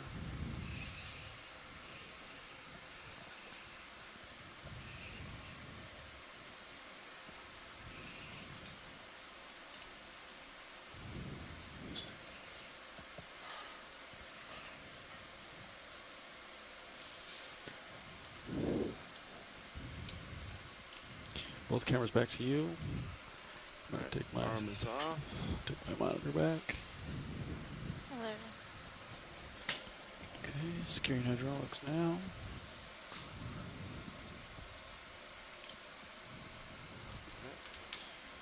Is there anything else in this area, Science, you'd like a view before we leave?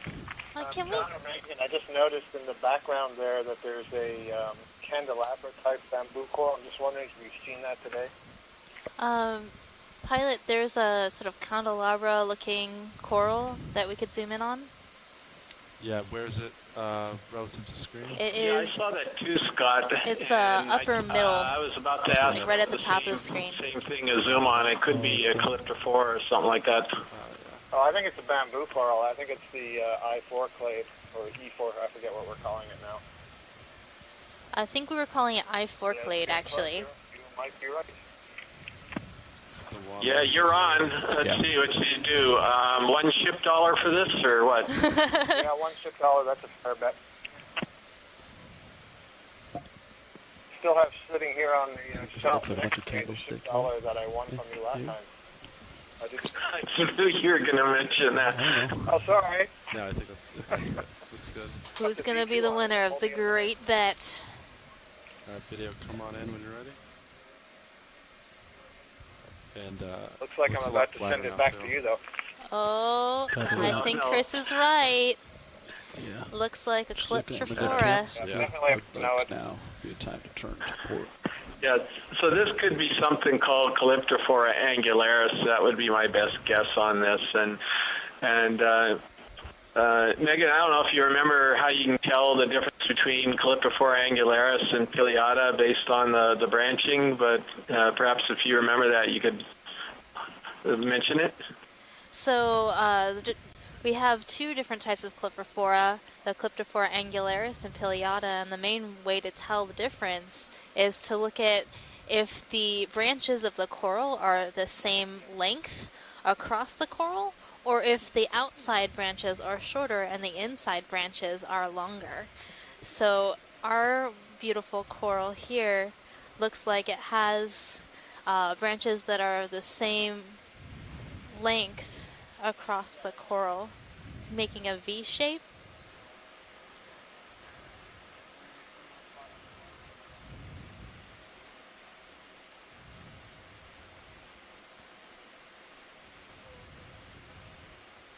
Is there any other part of this you want to zoom on, Science? Can we zoom out a little bit to see the whole top of the coral?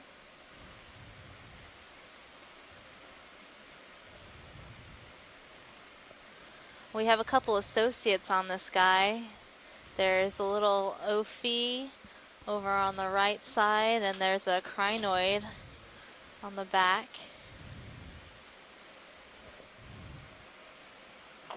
Yeah, so I guess one of the things is, it obviously is going to boil down to what the sclerites would look like, the microscopic parts. But there's sort of this theory sort of going around that the angularis, the branches out near the ends, which would be what you would normally consider the active growing tip, aren't really that much shorter than the ones nearest the base.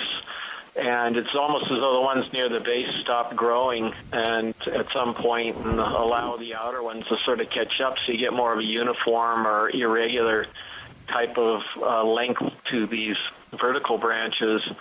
That's as opposed to this other species of Calyptophora pileata, where it seems like all the branches just keep growing, so the youngest ones to be closest to the base are going to be the longest ones, and then as you get out further to the tips of the branches, they get shorter and shorter. Anyway, it's always good to take a look at that and just see if there's something like that that could help us identify these corals from a colony video shot, because it's obviously very useful to learn how to or what to look for in order to identify different types of deep sea animals from imagery.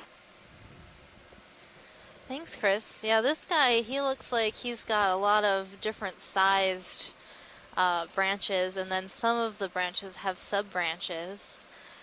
Scott, maybe do you know if these sub-branches occur because something happened to the coral and then it shoots out another branch, or if it's just some sort of interesting pattern that this coral has decided to do?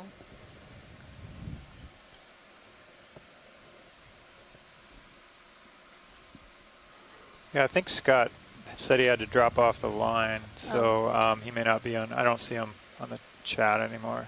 Okay. So. All right, Science, are you happy with this? Yes, Pilot, that's great. Right. Video, are you happy? Yep. Oh, there's a rock by the pen. way, Have we after seen what any you rock just pens today?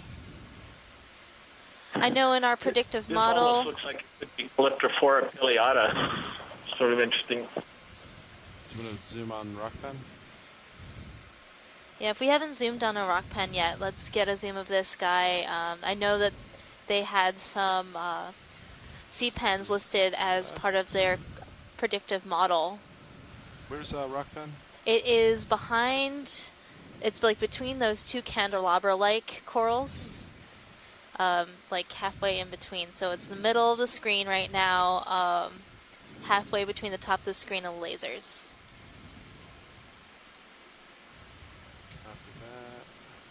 So just pan up a little bit, getting closer, warmer. Oh, okay. There, you got it. Yeah. Kind of maneuver down these real quick. So the predictive model for this site that said that this would be a high density area also said that there would probably be some sea pens. And here we have one sea pen. All right, video, come on in.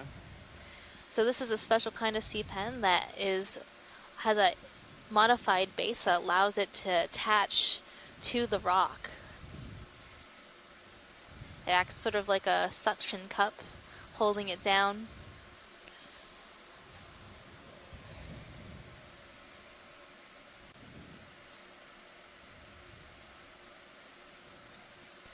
So what is inside this balloon structure at the base? They have a hydrostatic skeleton, I think, so it's probably water filled. But I'm not an expert in sea pens. Chris, do you know anything about these guys? So this one could be probably Anthoptylum, or trying to think of what else would be the other candidates for this one.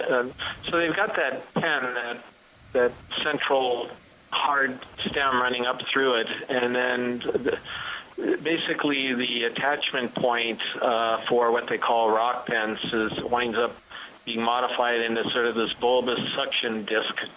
And that's what you're seeing at the bottom, whereas most sea pens are going to have sort of a foot that they can sort of dig into the sediment, and a lot of sea pens are found on the sediment. But I really don't know much else about this group.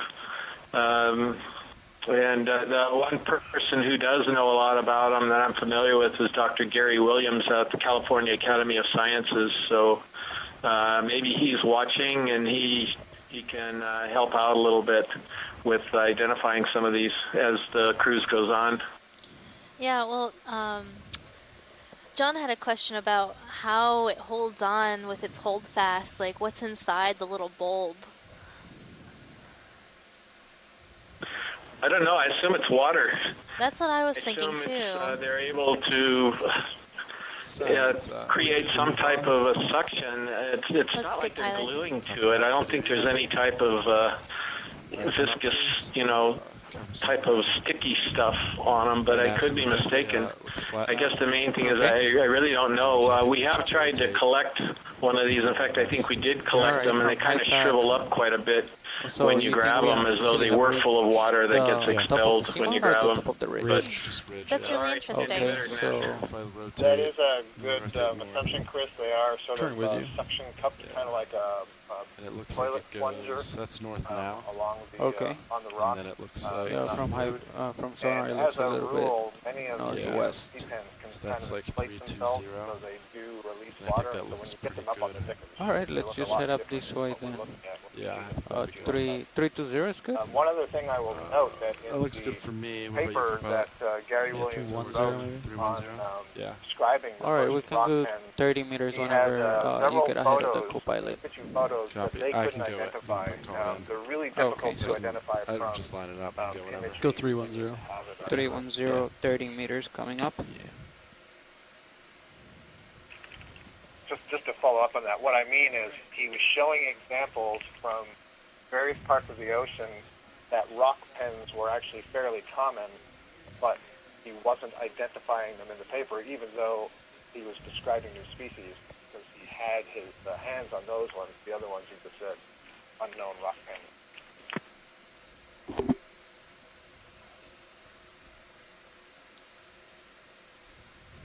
Okay, thanks, Scott.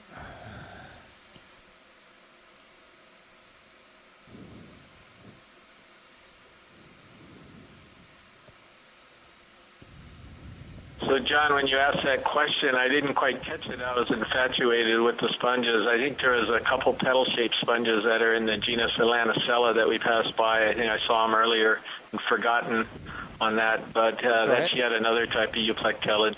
If I see another one and if there's an opportunity, I'll say something about it, but none in view right now. But a lot of small stuff here, a lot of small coral colonies all over the bottom on this little cobbly type of terrain. Yeah, the size of the corals and other things seem much smaller, kind of in relation to the size of the rocks that are available. It's interesting. But we're still seeing quite a few bamboos, and there's some really pretty long whips. Another big Metallogorgia.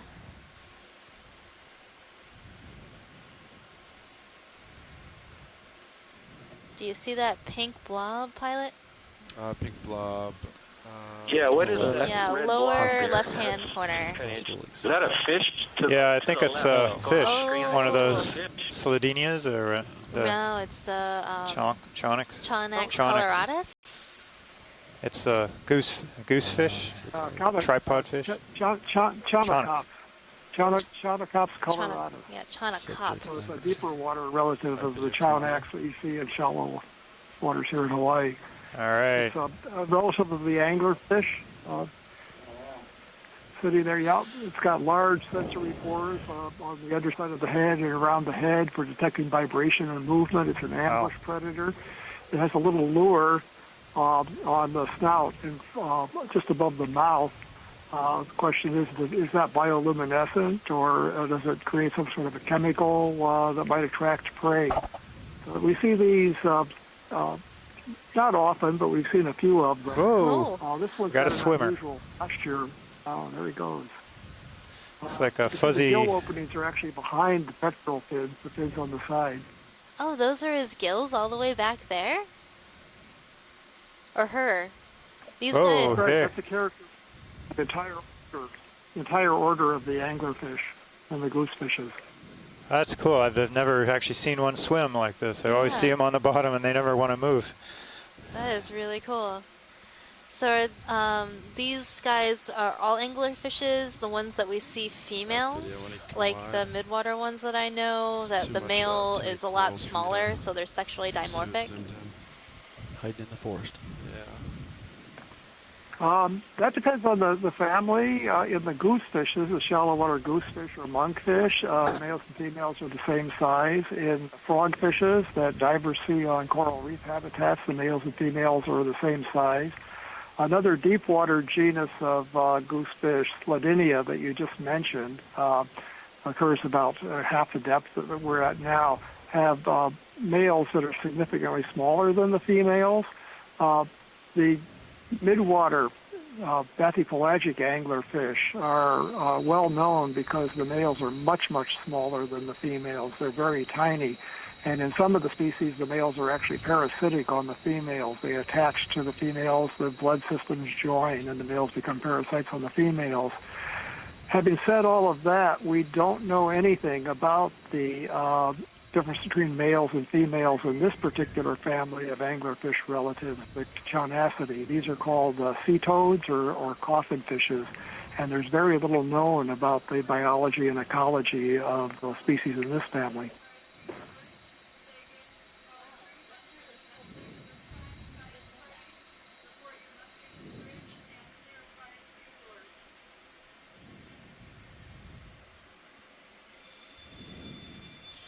Nav, what's ship status? So we're still moving. We are about thanks, 22 Bruce. meters into I just thought he kind of looked like a bright fuzzy bowling ball with lips. Because of drills, I guess next time you can get it. Yeah, I knew about the busy, sexual we can put another dimorphism move of some of the midwater Because in that species might be a and period the of time parasitism, but I wasn't sure if that was the same for these more bottom-dwelling We can move pretty species. quick where now that it's flat. As far as is known, none of the bottom-dwelling species have the parasitic males. That swimming behavior that we saw, it's been observed with the gill openings placed behind the pectoral fins, far behind the usual position, and kind of round and closed with membranes. They actually have sort of a jet propulsion when they swim by gulping in the water and expelling it out through those gill openings, and it helps these fish to swim because they're not very good swimmers, as you saw. They're not built for fast swimming. In the event of a real fire, co-pilot, what would you do? That was really neat. Come off I liked bottom. watching that guy swim. Definitely a first for me. Try to zero the Yeah, turns. hadn't seen that before. Yeah, so try to zero the turns. It's interesting. He had it looked like it was a lot of the sand or the sediment get a turn stuck out to later. his fins when he was swimming. Yeah. Is that like some mucus on his outer almost like a on his web on his feet or almost like a bailout. fins that does that? Any idea?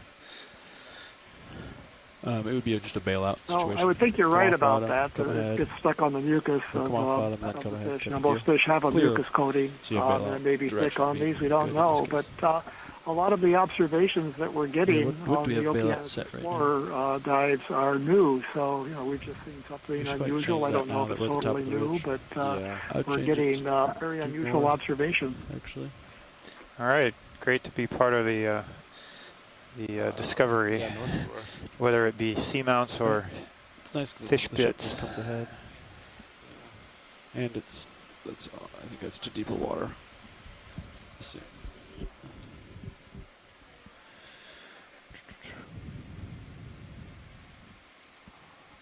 So if you look at HyPAC screen, we think it's a little bit moved to the left. So right here, it shows the ROV right here, but we believe we're on top of the ridge, somewhere around here. So we're pretty much there. I mean, our depth right now is 177 top of the ridge is 1780. So yeah, we are around here pretty much. We just believe high pack is a little bit moved to the left. Yeah, right now, like if you look at the camera, we're pretty much in a flat part, which is around here. Yeah.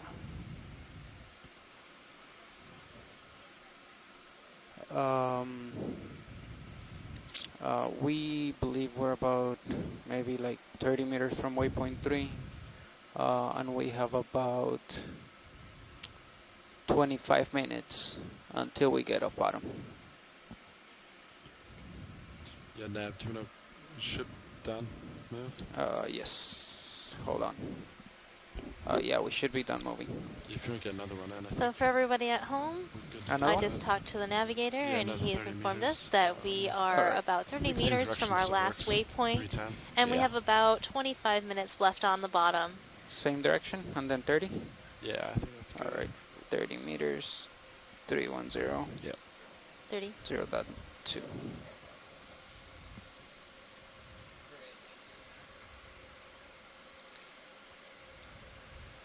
Pilot, can we So see that sea sponge? star that's straight down.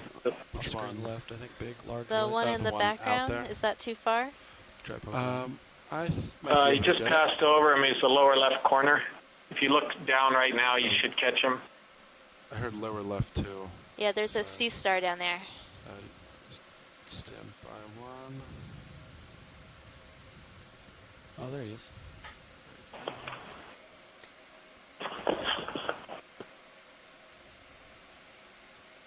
Yeah, they might be a little bit busy with drills right now. Nobody's answering. Yeah, I figured.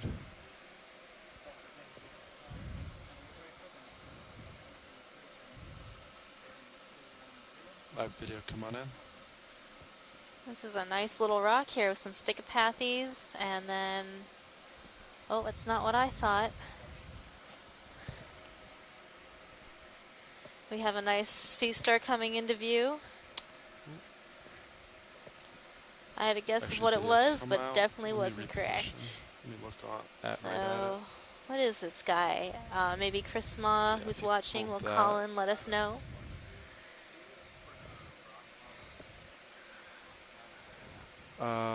Yeah, you'd like another one? Oh, also on this rock, we got some umbellapathes, some bathypathes, black corals.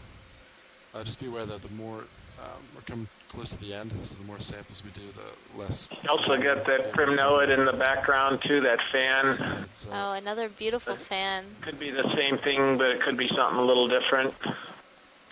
Maybe, could it be a Norella that fans out like that? Yeah, that's what I was thinking, Megan, that it could be a Norella. I would agree with your idea there. Do you see what the tether is? So, I think it's okay. this sea star, Yeah. my educated guess, I would think it would be Bathyceramaster. Now, hopefully I got that right, or Chris Ma will They want to sample this? be a little disappointed in me. Rock. Okay. That sounded pretty educated to me. That sounds, yeah, let me know when you're ready for starfish or sea star and we'll move on. I think that's good imagery on the sea star. Great. Video come wide. And then what was, I heard a couple things. What's next on the list? Can we zoom into that candelabra looking kind of coral, the white primnoid? In screen right now? Yes, right on that rock. Copy that. Alright, video come on in.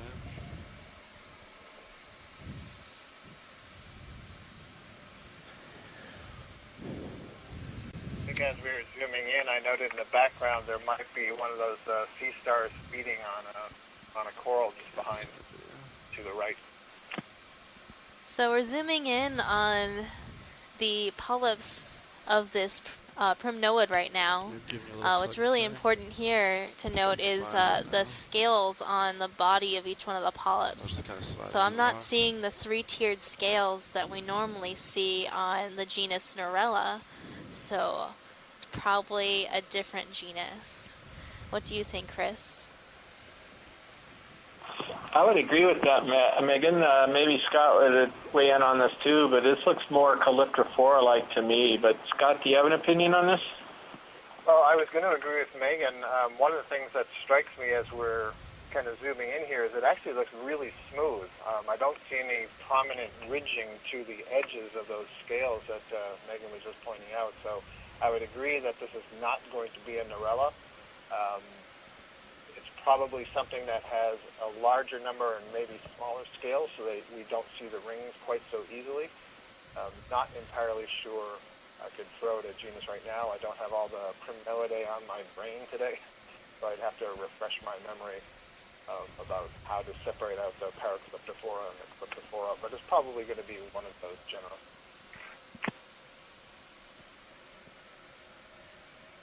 All right, thanks, guys. I think we were ready to move on. Copy that. And then, watch it. Did you see a rock you wanted to poke? Or was it just in general? I had in general, but I had seen kind of a angular-looking rock right around this area, right?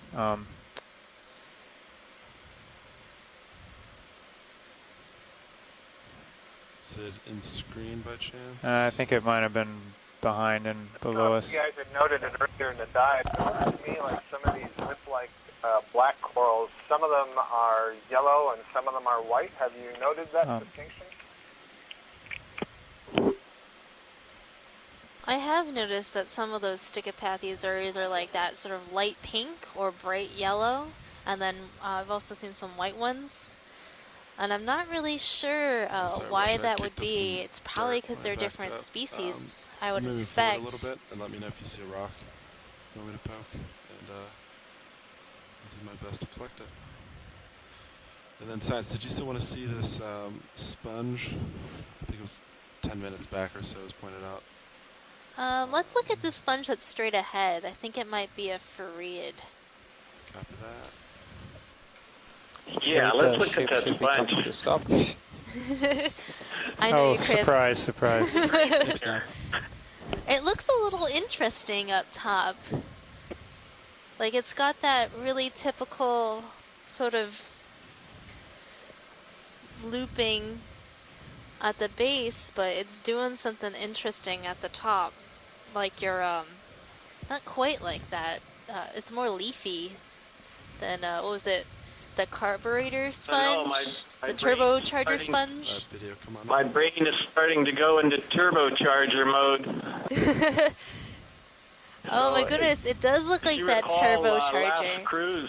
Last cruise we collected a sponge which Matt Dornbach dubbed the turbocharger sponge.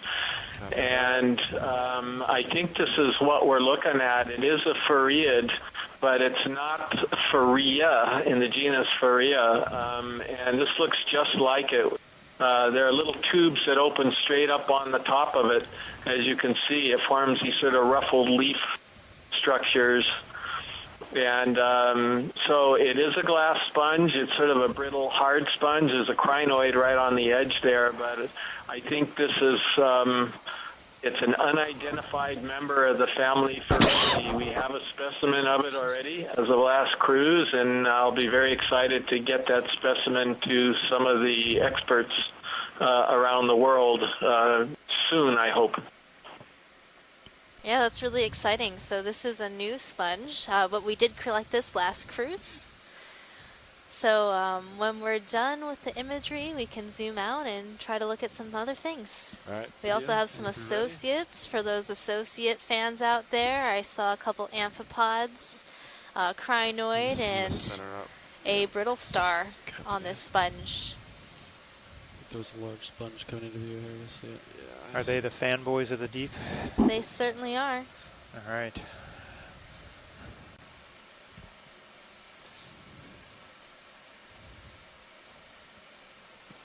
They're the hangers on. They certainly are. Oh my goodness! This one's for you, Chris. Do we ever? Yeah, keep an eye out. This is a big one. I was also looking at that purple coral that's off to the right. Could be an Anthocellid, or Anthocellid, but yeah, this is a whopper of be my guess, which is Euplectellid. Again, this is kind of a hybrid between a vase and a stalked. It's like a stalked vase, if you will. It's in the subfamily Bolosomini because it does have that kind of stalk it's propped up on. But certainly looks a bit different, but that would be my guess as to what family it is, Euplectellidae. Wow, it is really sort of like crunchy, convoluted looking. We were having an Got your invertebrate 95. sponge lab, and we were talking about sponges, and we were looking at some glass sponges that had a shape push much out like a this. little bit. And I wasn't sure Okay, if sounds the good. opening on the top is formally Yeah, when we're done imaging this, we can push out. Copy that. false Is there anything osculum, specific because you'd those like should all that I be can do lining quickly? the side of that. There was a purple coral off to the right somewhere, but if we're not, was it to the left? Yeah, To the left, I think think. they still But- call them an osculum on the top. Now you got me curious, Yeah, so I'm going to go ahead and do a little bit of research. Go ahead, Well, Nav. actually, Minutes this here. is nav. Yes, go ahead. The openings on the Just to side, let they you know, we have definitely about call 15 minutes oscula. until we leave bottom. And then I think this top Okay. one on We the looks like we're sort of sponges, adjacent to so the it's called an point. osculum. Wait, point 3. Yeah, we should be close. But yeah, Science, I'm going to have to push out. Sirius is getting ahead of me. Okay, go ahead. All right, thank you. All right, so we're going to be moving on. The Sirius is getting ahead of the D2, so we're going to go catch up and make our last waypoint, and we'll be leaving bottom about 15 minutes.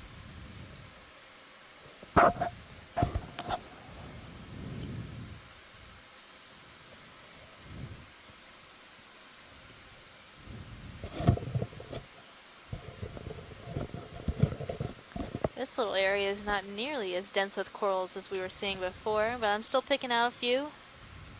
Yeah, it's interesting. I think their model, when we discussed the site, that they were kind of more. We had decided on something like 2/3 of on the ridge and 1/3 on the climbing the slope because there was more interested by their Another model move, of co-pilot. predicting on the ridge, I believe. But anyway, we've seen it. Kind of saw the opposite there. Let them explore this for Yeah, well, a second. sometimes What those camera's on slopes that can be bottom left quite monitor? prolific with Should be a organisms, tail just cam, right? because as the YouTube current tail comes cam, right? over the top of the ridge, Which one is it can that? cause some nice current for those Should on be the a other label side on of the the top left ridge. of the monitor. I think it's 12. Yeah, no, Right, it and does say then 12. of course Try, they're not using the D2 bathymetry that we have umbilical, access maybe? to, the high res. So Or, ROV there's a little umbilical. difference in Actually, try the way the modeling would It's work. not coming up. probably starboard. Go ahead, whoever I cut off. Starboard. ROV. Yeah, you don't want to discount the substrate either. This is a much more cobbly type of substrate, and while you've seen some corals on this cobbly type of material, at least some smaller ones, I think that has a lot to do with it. We've seen this for the last 3 years, that where there's really good, hard, solid, consolidated substrate on these sites, we tend to get a lot of big colonies growing all over the place, and then when we get into this cobbly area, they kind of all disappear. It could be as simple as the fact that the larger colonies outgrow the cobbles they're on and they tip over and die. So that would be my guess. This is very, very cobbly, so it's not really surprising that there's not so many things growing right now. And if we get into a little more consolidated material before the end, I'll bet they'll pick up. Yeah, that's a good point. Yeah, that's probably the case. 30 meters, 310. 310, I think, still works. Copy that. Try ROV starboard, or did you already try that one? Sorry.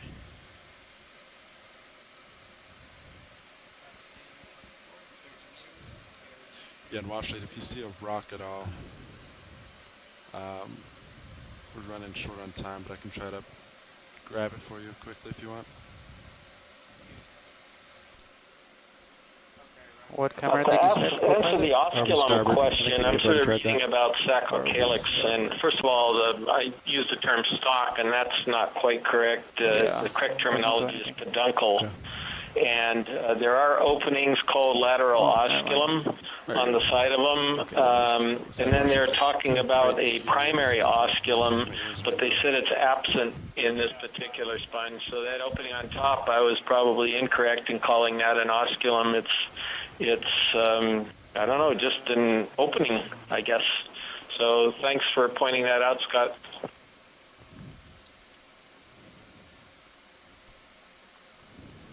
Typically we have ROV aft, I think, on that monitor. There it goes. That works. All right. What about maybe one of these watershed? Yeah, there's several there that, like, you know, that one would put with the lasers would probably be good. You want to get hydraulics out real quick? Hydraulics for go. Yes.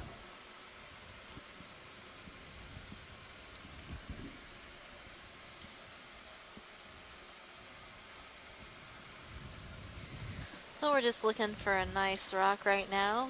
We're getting to the end of the dive.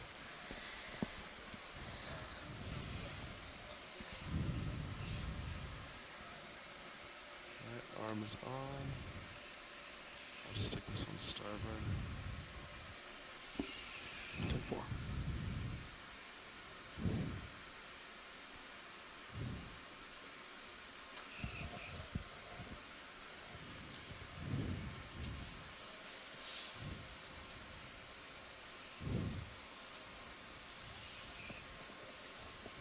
Is that one too small?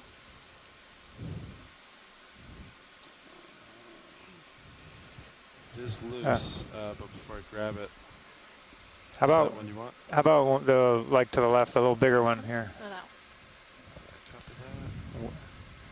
Yeah, there's even bigger to the right. How's that one? That one's loose. Yeah, that would be better. How about this one to the right, the bigger one? Would that be too big? Close to the right? Yeah, right, right below. Yes. Hold on one sec.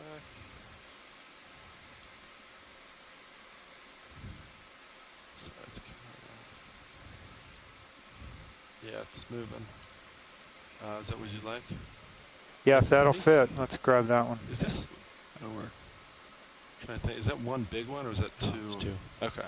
I think it's two separate Yeah, ones. Okay, I think that should fit then.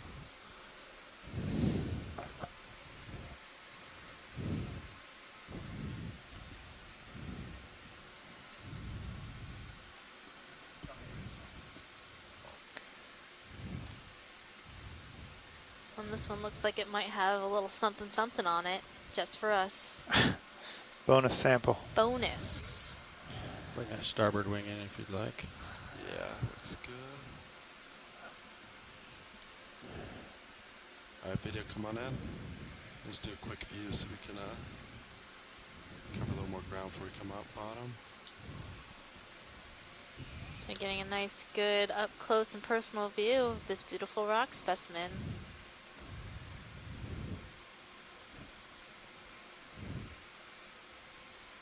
Oh. Ooh, there's a tiny little sponge on there. Yeah. Hopefully it holds on for the Bonus Right. sponge, Chris. Yeah. Beauty, eh? That'll do. Alright, video, come wide so I can drop. Little Opie on there too. board. Hope they make it up. They're gonna have Mr. Toad's Wild Ride in a few minutes. Oh man, it's gonna be intense. See that? Oh yeah, big fish in front of us. Oh yeah, look at that size of that guy. Where is this one going, pilot? Starboard forward. Starboard forward, roger.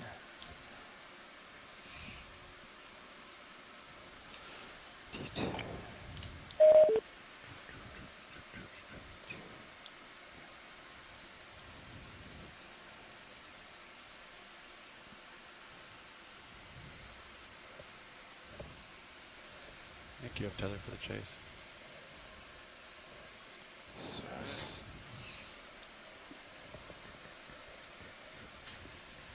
That's right. Alright, you're stowed. Alright, arms off. Go. Hydraulics secure. Hydraulic secured. And then, did you see which way it went? Left. It went left. Upper left. I think back you might have left. lost it.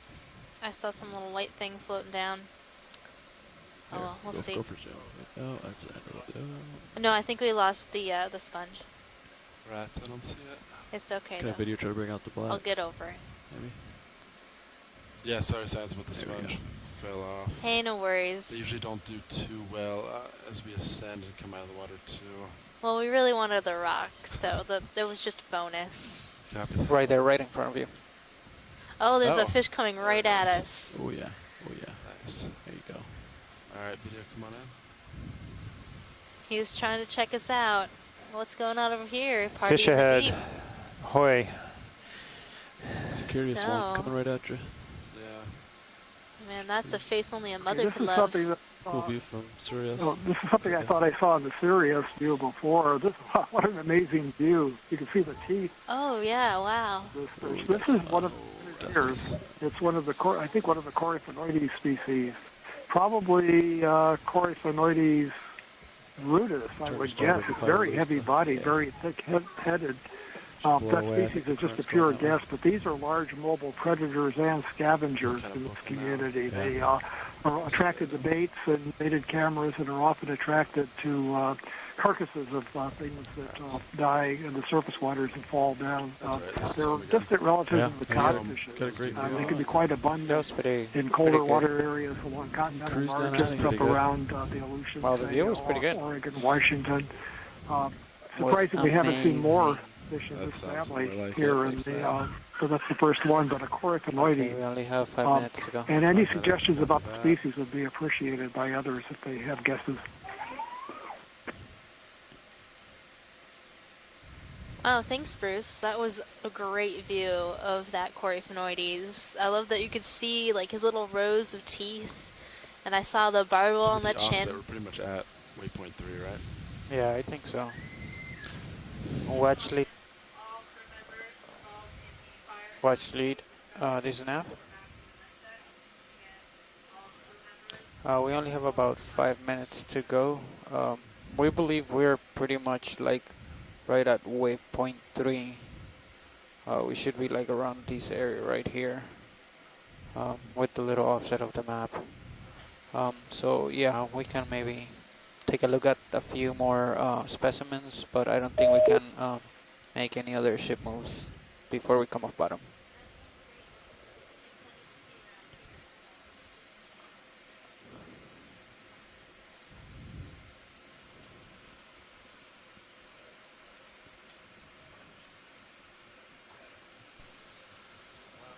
The reason I suggested Coryphonoides rudus, R-U-D-I-S, as a species is that looked like it was much stockier bodied and had a more massive head, longer snout than a lot of the Coryphonoides species that we see. Bridge, this is nav.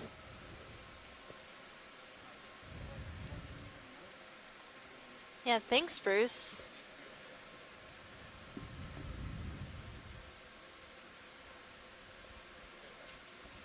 So anybody Bruce, on I can't shore, give if you there's any something help you'd like on to that. see, shout it out. These is about the best I can do.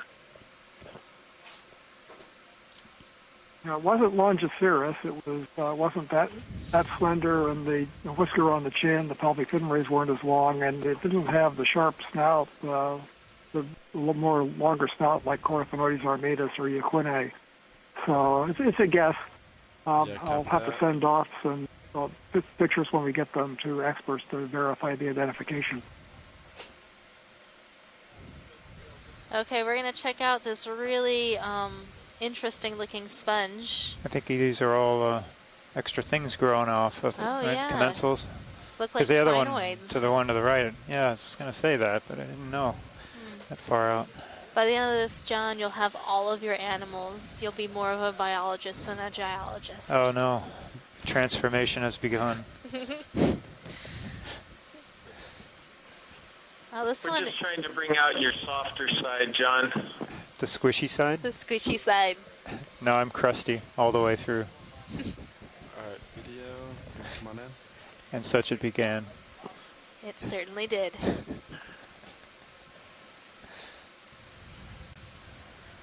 Wow, Chris, this is it's got like little. A star party. Yeah, what is going on with this sponge, Chris? It's got different vases branching off of vases. Yeah, is it a euplectellid? This is Oh, one's bailing out. my best guess. My best guess is that this is in the family Euretidae. It's a hard sponge And we collected one of these back in 2015, if I'm not mistaken, in Johnston Atoll area, and I think it could be a perifragella. That would be my best guess. But I'm pretty sure it's brittle, that if you were to try to grab it, it would break. And unlike the sacrocalyx we saw, if you try to grab them, they would sort of squish like your typical kitchen sponge. But this thing, I think this thing has got silicified spicules, which means it's glued together all of its spicules to form a very hard, brittle structure. And it's absolutely covered with crinoids, which is pretty wild. Yeah. 2332. 32. Okay, perfect. Yeah, copy. I'm going to start showing your lights if that's all right. Yeah, go for it. Video, do we have any more zoom? Is that what you wanted I'm to seeing this little yellow, looks like a snail shell. Coming back. We're zooming in right now, trying to get a good look at what's here. It might be a hermit crab that's in this shell. Copy that. Looks a little degraded.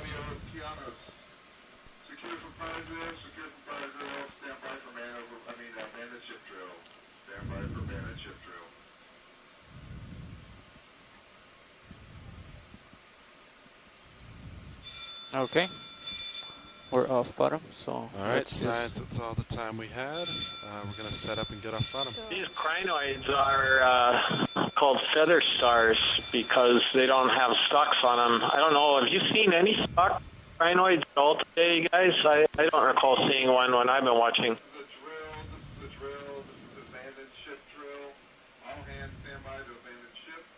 I'm just going to set it up. No, I don't think we have, Chris. I misidentified an Umbellapathes as a stalked crinoid earlier in the dive, but I was corrected on that.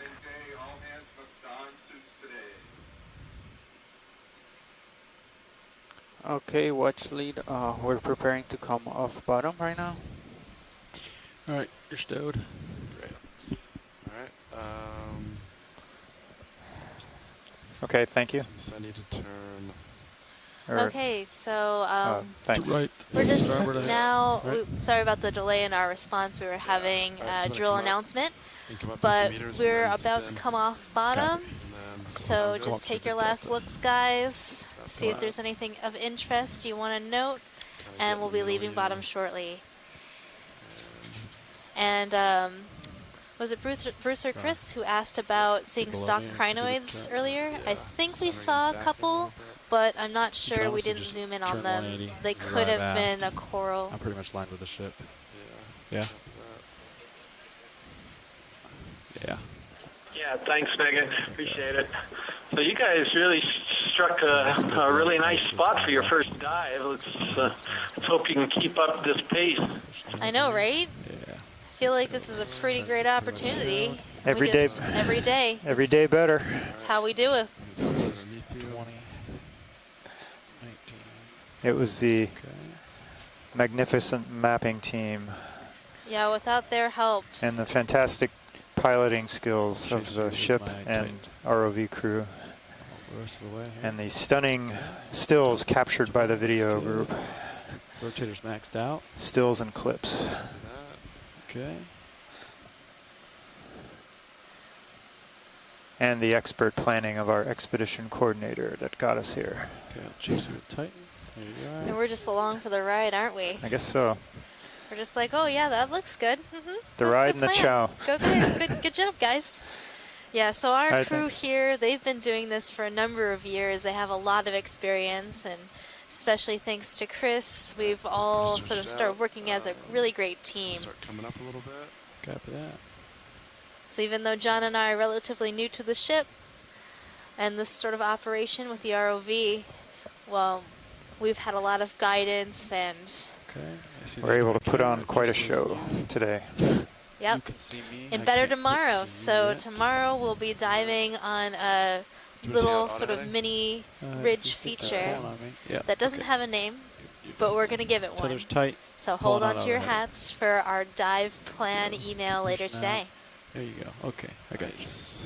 Delta 15 seems to come up a little bit.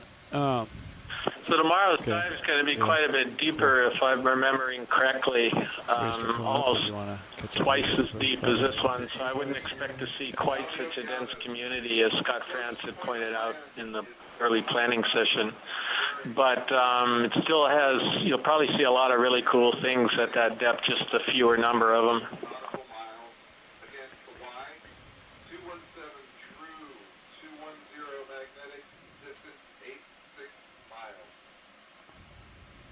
At 7.5. You ready for me to? Okay. Yeah, that's very true, Chris. I think our dive tomorrow was planned for 3,000 meters.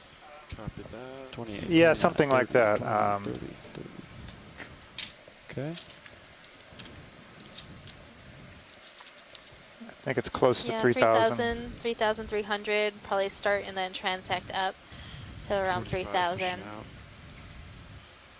But it'll be really exciting to see. I mean, another place that no one has ever been.